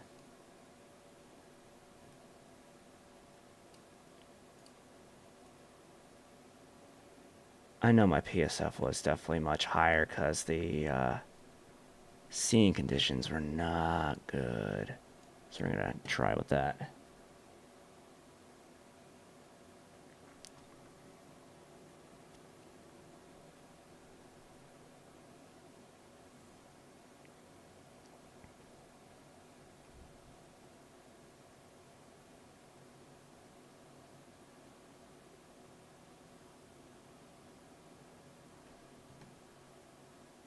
I do also use Photoshop in the very, very end.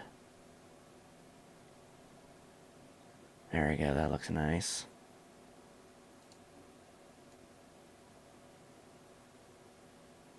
Alright, now it's time to do that color saturation, which I don't want to saturate my background, so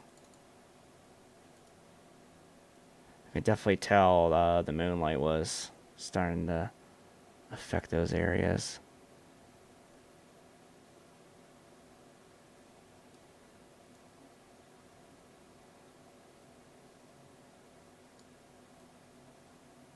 And just blur the shit out of them.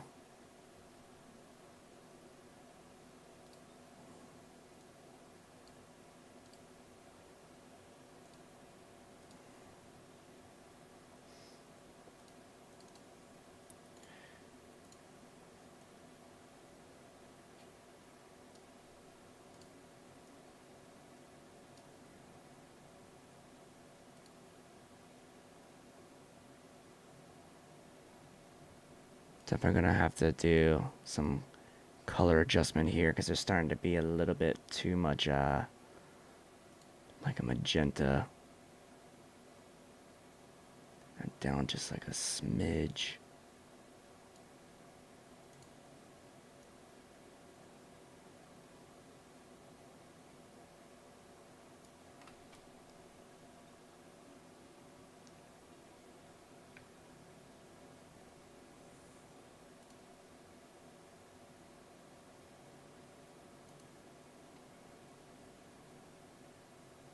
Get that out of the preview.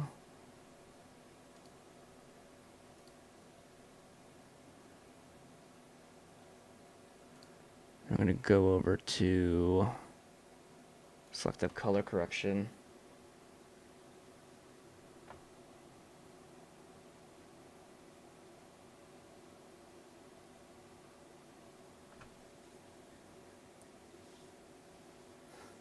What do you say, Caleb? GIMPs? GIMP is a program, a photo editing program. Usually it's most popular for Linux users. Alright, let's see what my maskings are. Yeah, I figured there wasn't too much in the way of reds. I think there is some HA regions, especially in that spiral galaxy. But I want to focus more on the blue.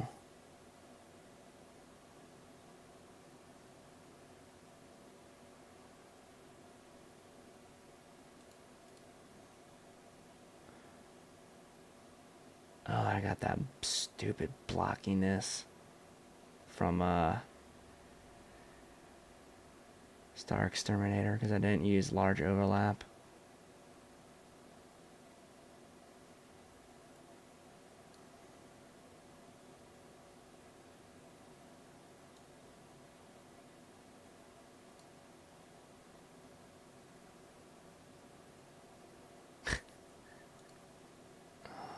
Let me just smooth it out. Chuck, this is the script thing I was telling you about. The selective color calibration or selective color correction, where it makes a color mask here on the fly for you, and then you can go into like slider adjustments.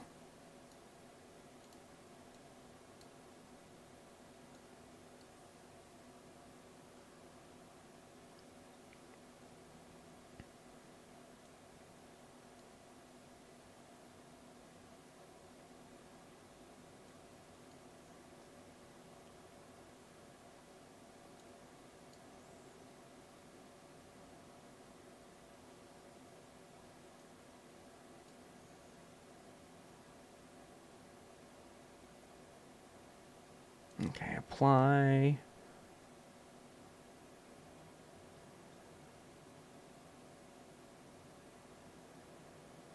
This would also takes me so fast doing processing on a normal time without having any weird issues like I was because of these helpful tools and scripts like this.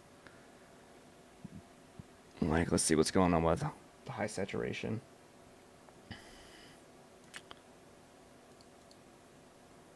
Which is the actual galaxy area in itself.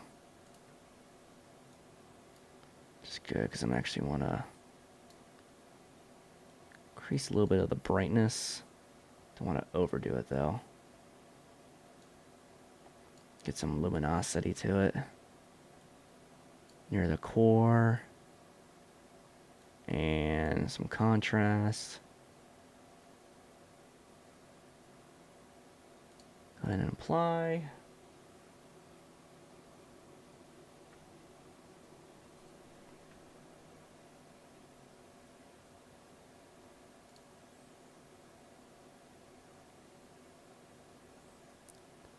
I do see some like magenta in the background, so let's go ahead and invert this. My modified SCNR script.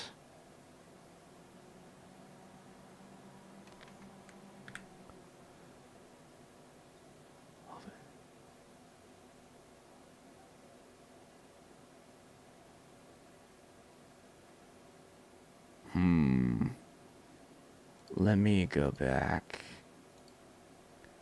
And let me do a mask just on the background.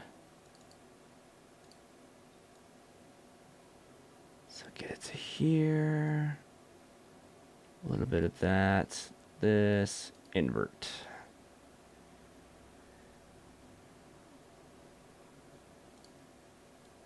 Oh yes, it is so helpful. Oh, dang it.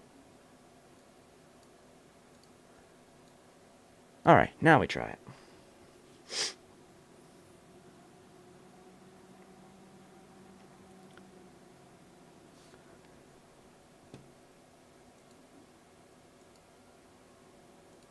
I made a little bit of a difference. Not too bad.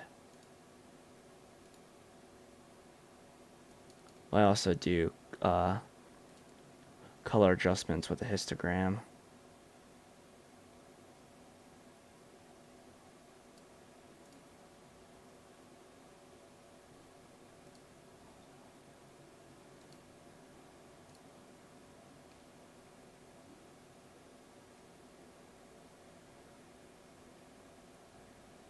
Okay, looks pretty good there. Starless. But I have a feeling I'm gonna definitely need a lot more data. Especially since I'm so off of, you know, the amounts of the color channels because of my blue.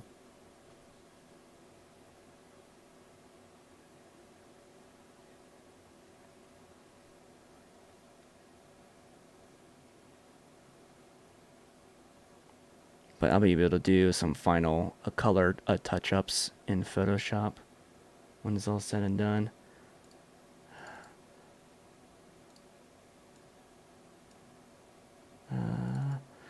This is where things are going to get very interesting with these freaking stars.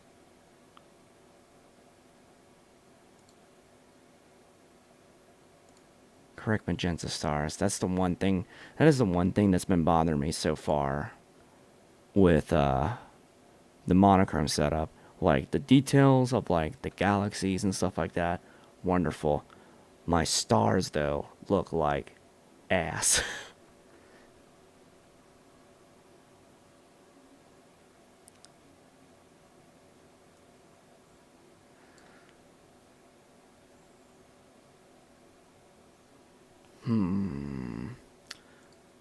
Alright, we're going to do some experimenting here with some different tools I have available to me to see if I can fix this, or at least make it somewhat better.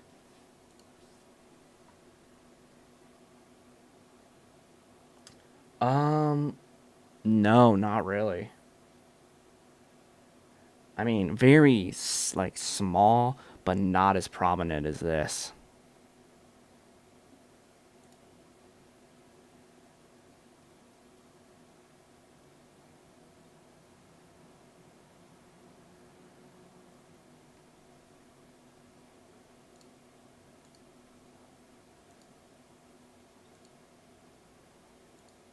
Okay, that's... It took away some stars, though.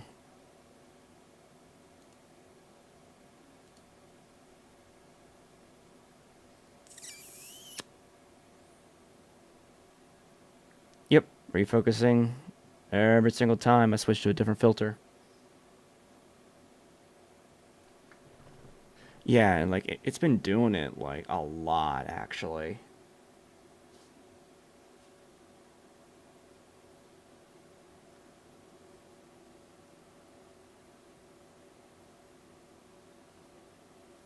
Some I am beginning to wonder if it is um, those astronomic filters. What the hell?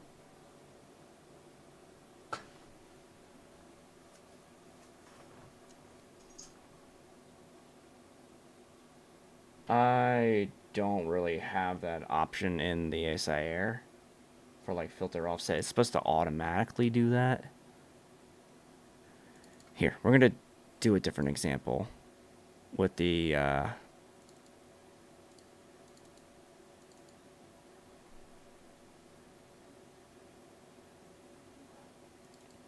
like narrowband filter, for instance.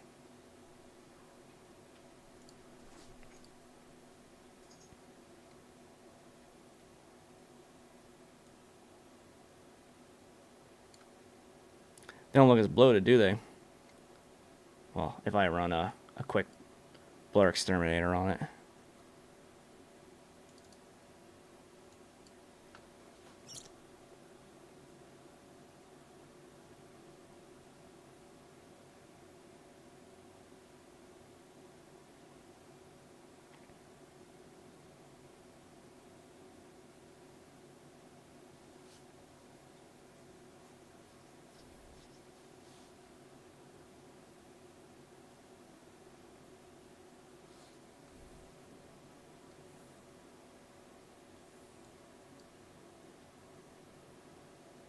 Let's see from like HA. This is just like an hour of data. Like there's a brighter star. And they look normal. So I do begin to wonder if it is these filters that are causing it.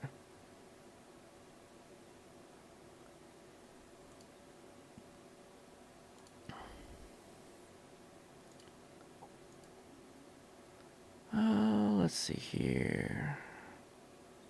Star reduction.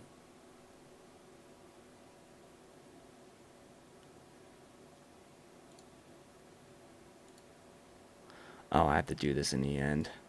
Okay.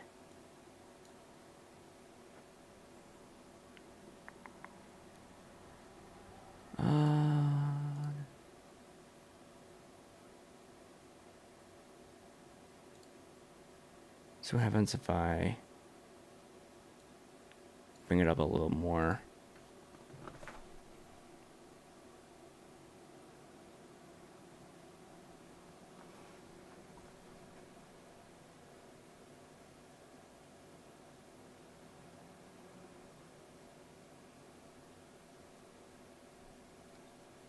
Yeah, they start getting really crunchy at that point.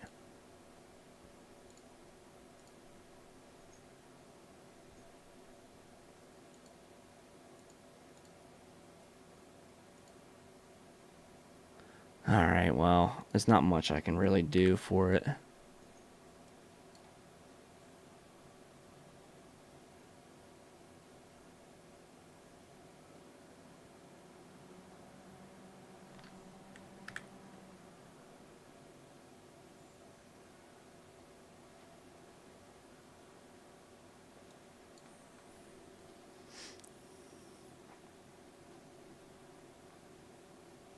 Maybe I'll just get like an off-the-long set. I think I've seen them for like 200 for the 1.25 inch.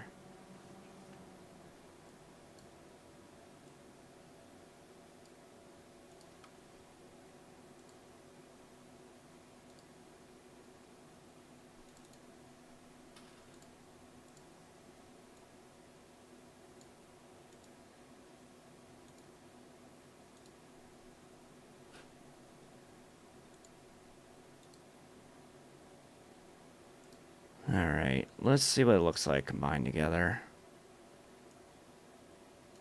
Definitely tell you I'm not really satisfied with these stars.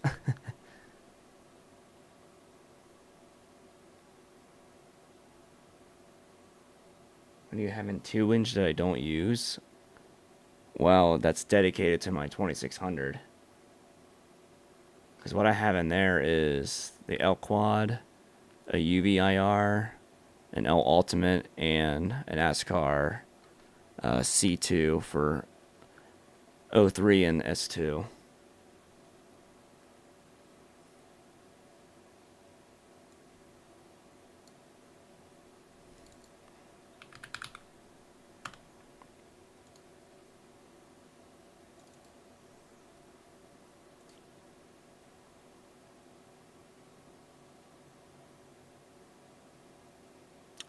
Huh?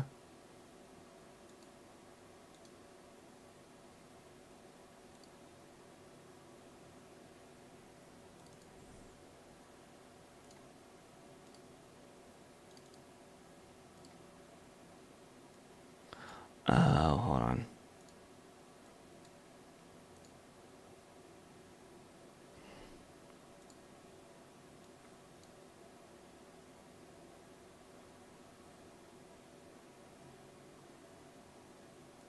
Okay.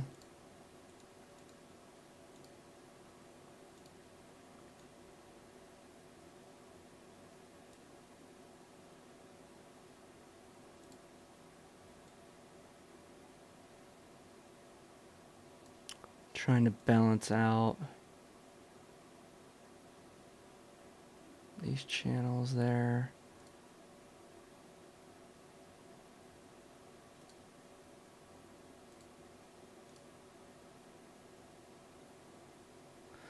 Besides, my stars looking like crap.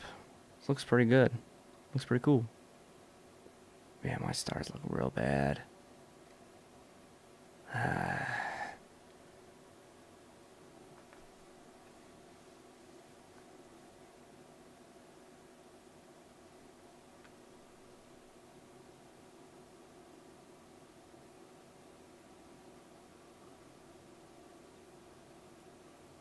Yeah, I wouldn't even really be pressed to actually, share this out.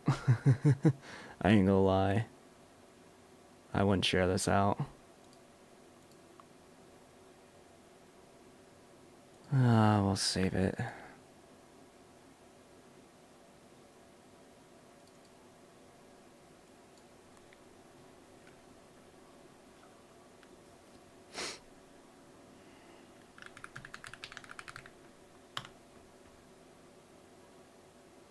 Yeah, I'm gonna look into a different LRGB set, I think. In the meantime,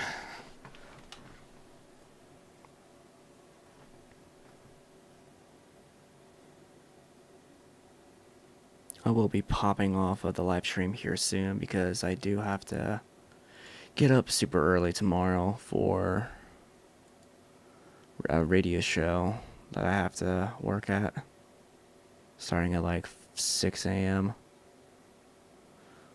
So I'm just gonna go do some last few adjustments in Photoshop. Yeah, hopefully your stars look better than mine do. Still some really cool galaxies, but I'm just gonna kind of crop in here. I don't want to show off already my bad stars as it is. No fault to my own. Yeah. It's annoying though. I could think of many, many more things I would rather do on a Saturday morning than sitting in a random diner, messing with audio sliders, barely awake, listening to talk radio. Oh. Alright. Camera raw filter.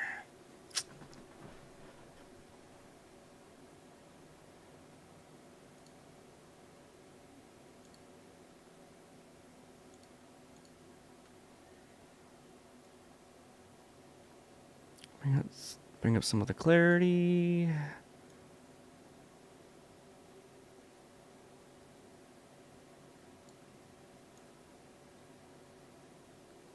Bring down some of the highlights, some vibrance.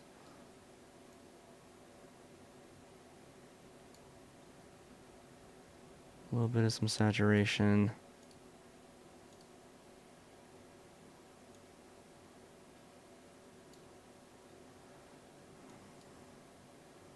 Color noise all the way.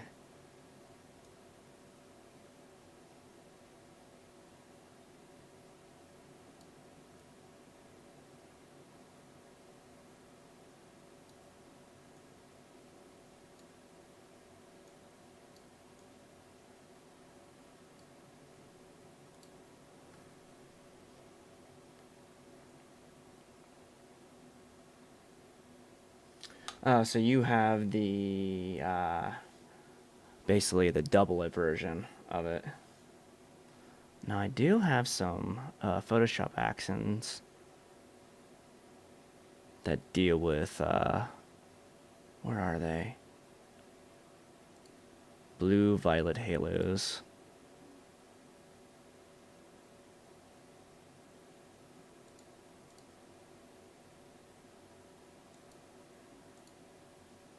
To try and at least tame it down a little bit. Make stars smaller.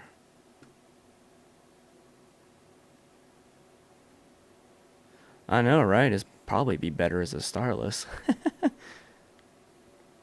But yeah, this is a real problem.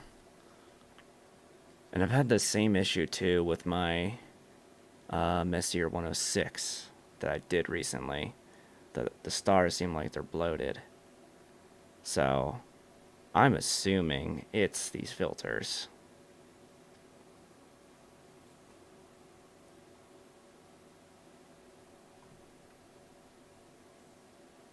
Because this is definitely frustrating to see, because that this, bad stars just ruin the whole image. But yeah, that's what we got. That's about as best as I'm going to be able to get it. Unless Pete works some magic, which I'll upload. I'll upload my stacked files to my Google Drive and post them if anyone else wants to play with them. But yeah.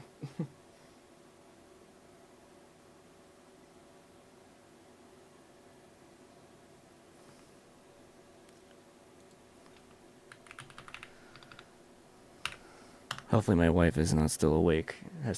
For me to have to go more shopping.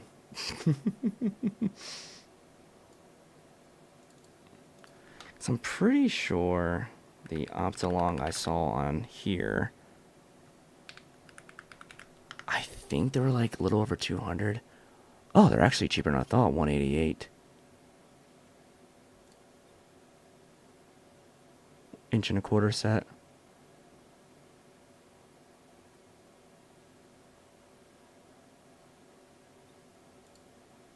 How's the graph? Graph looks normal.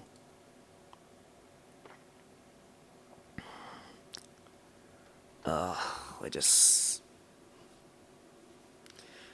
just sucks having all the bills, so I want to be able to get them anytime soon, which sucks. I think for now, until I get new filters, LRGB filters, I think I'm gonna be sticking to just narrowband with the monochrome camera for now, because I can't keep dealing with these awful halos like this.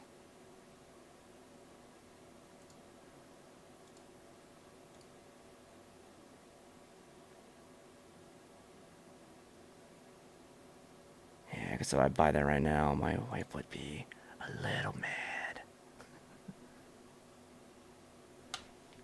She'd be quite mad. I don't even know what else is even on the market out there anymore. Well, that's definitely an option. Not too bad. We won't tell her.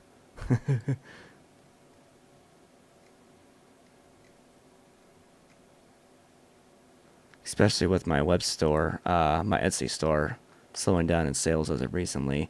Haven't been getting as much extra monetary values for that to kind of help with this kind of stuff. Still, 188 is not bad. Wonder what other LRGB sets.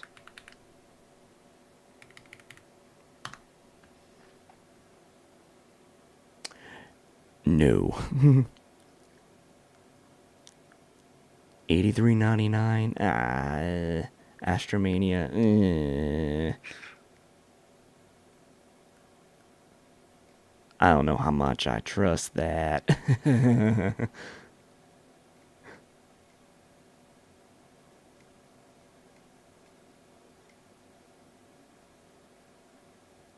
All-Star Deluxe.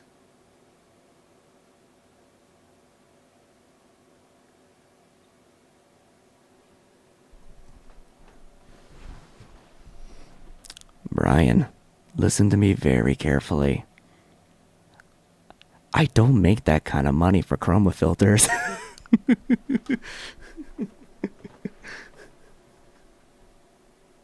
I'm looking to get divorced if I do that.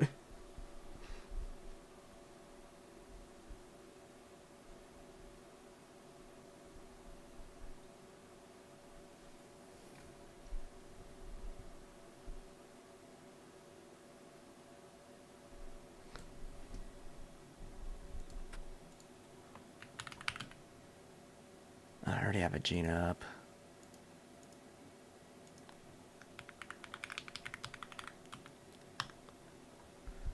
I hate to even know how much some of these are on here.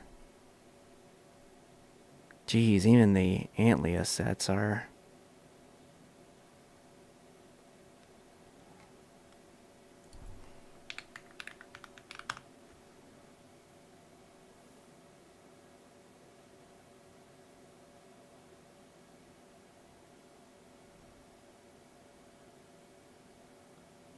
Yeah, even for the Antlia V series at 330.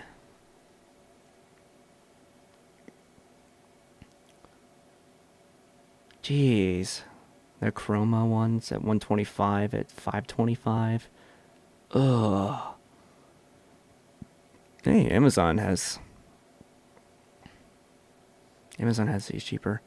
Oh, I forgot CWO has an LRGB set.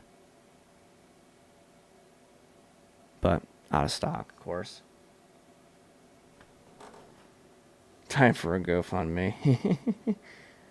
Alright, Brian, thanks for stopping by.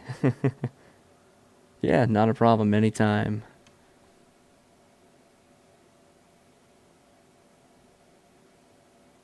Bader, CMOS optimized.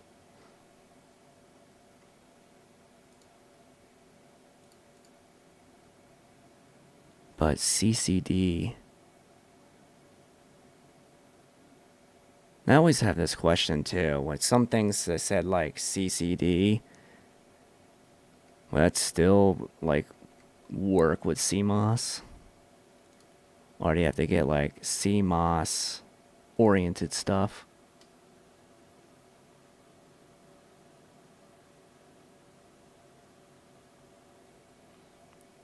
Oh, you want to see what chroma filters are? Huh.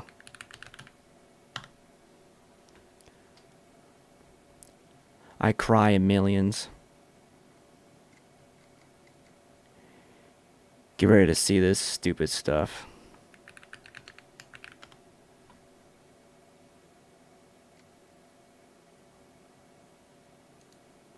Yeah, how about just the LRGB 2-inch for almost $2,000?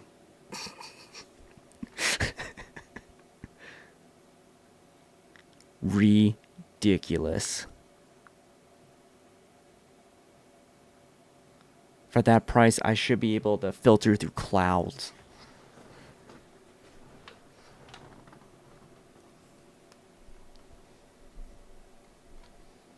Who has the money? Not anyone on this side of the globe. Unless you're not top 1%. Alright, SHO for it, just for the heck of it. Oh. Oh no.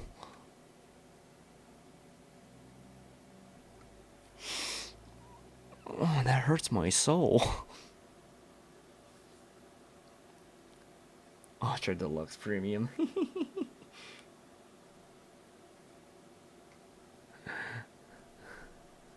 Yeah, that is never happening. That is never happening.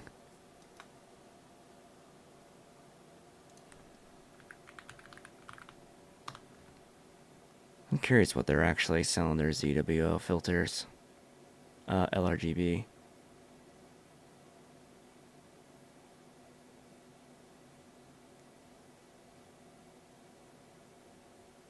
Oh my god, the website's loading slow.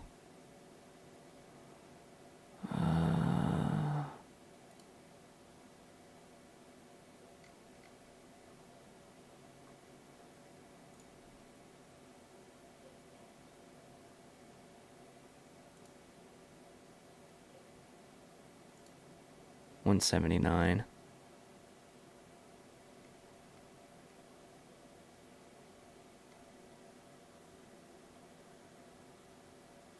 Rookie numbers. Yeah, exactly.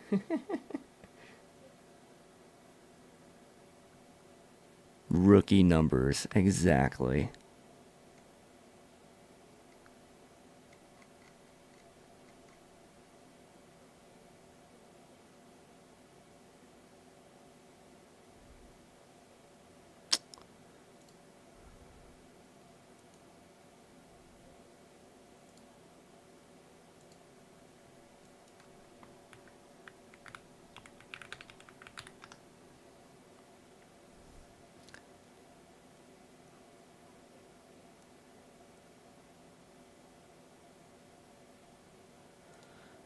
Now, I've had good experiences with Optilong filters. I mean, that's primarily what I have anyway. And I rarely have had any problems with them. That would probably be the route that I would go. But the real question is this the same ones? Oh yeah, GCCD. Okay, as the ones on Amazon. Why? I wonder why they're so much cheaper on Amazon.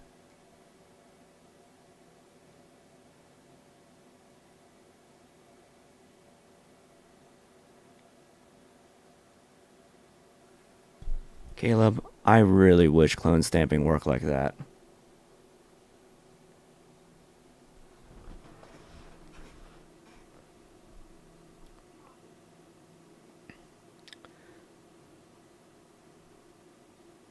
Altair. I have heard very good things about Altair. Where do you even get Altair filters? Like any like regular like retailer? Antlia. I think you only can, I know you can get them through AliExpress.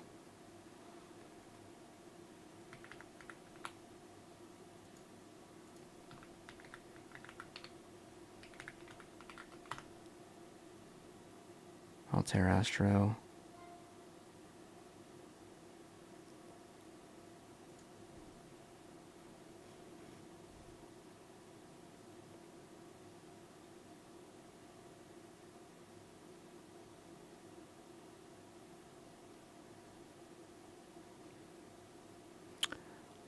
I wonder if Ascar makes them too. Because their color magic set, their duo narrowband sets, wonderful. For the price, wonderful.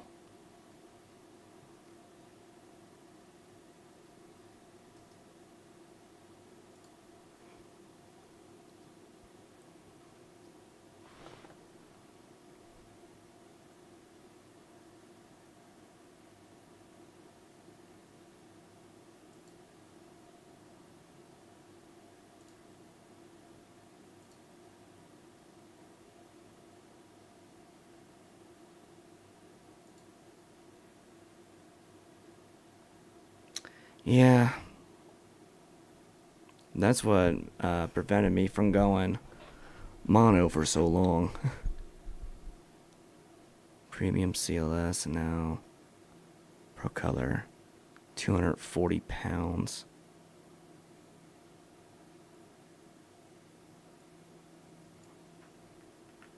What does that convert to here? 317.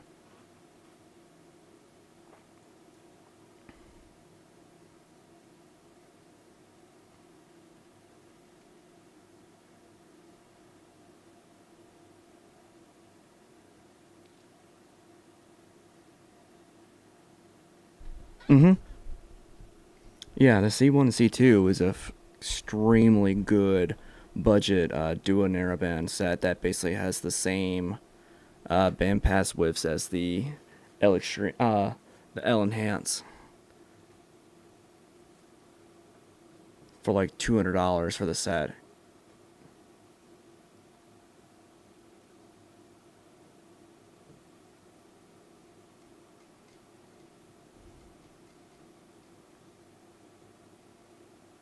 Oh, wait a minute. Altair Astro Premium 125 LRGB CCD filter. Color Pro. 139, but they're out of stock. Oh yeah, OSC is good for that.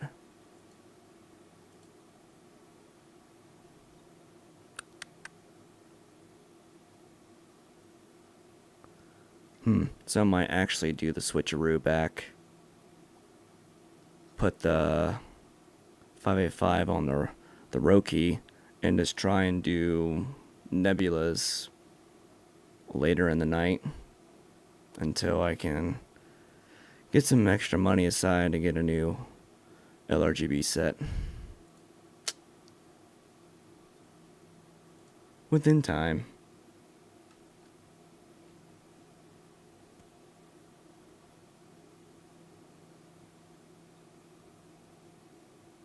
Yeah, I could do that. I could, go ahead and put the focus to that in the meantime on the Vulcan. It's not a bad idea, actually.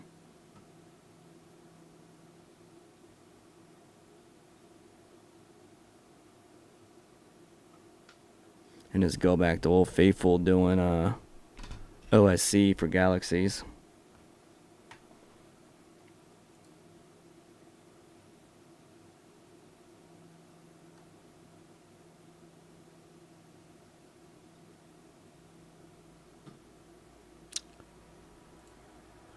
But in any case, it is getting a little bit later on my side. I'll still upload these files to my Google Drive, and I'll put a link down for them if anyone actually wants to mess with these, if they like, or if they could somehow work some magic to these stars. That would be awesome. 1120's rookie numbers. Yeah, now I'm gonna have to wake up in a few hours. Actually, I have to wake up in about 4 hours, as a matter of fact. Oh yeah, that was the result of... Forgot this was even up here. Of the monkey head. But look how much better the stars are. With the combined. Now actually looking at this, absolutely, the bloated stars are 100% from the filter. Absolutely is. Like, there is just no comparison between, what these stars look like to what these look like.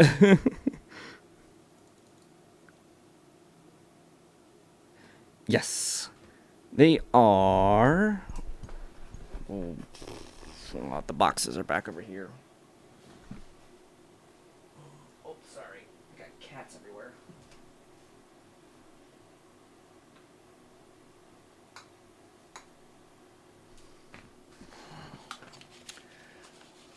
these beauties. Antlia Edge 4.5. Very nice filters.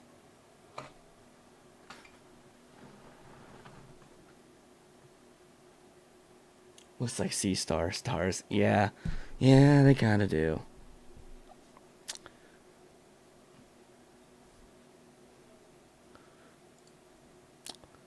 But alright, everybody. I'm going to head out now for tonight. Thank you for joining me. Thank you for dealing with my shenanigans. Hope it was entertaining as it was for me.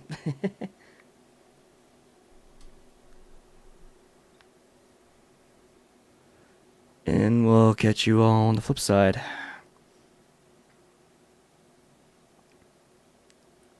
Laters.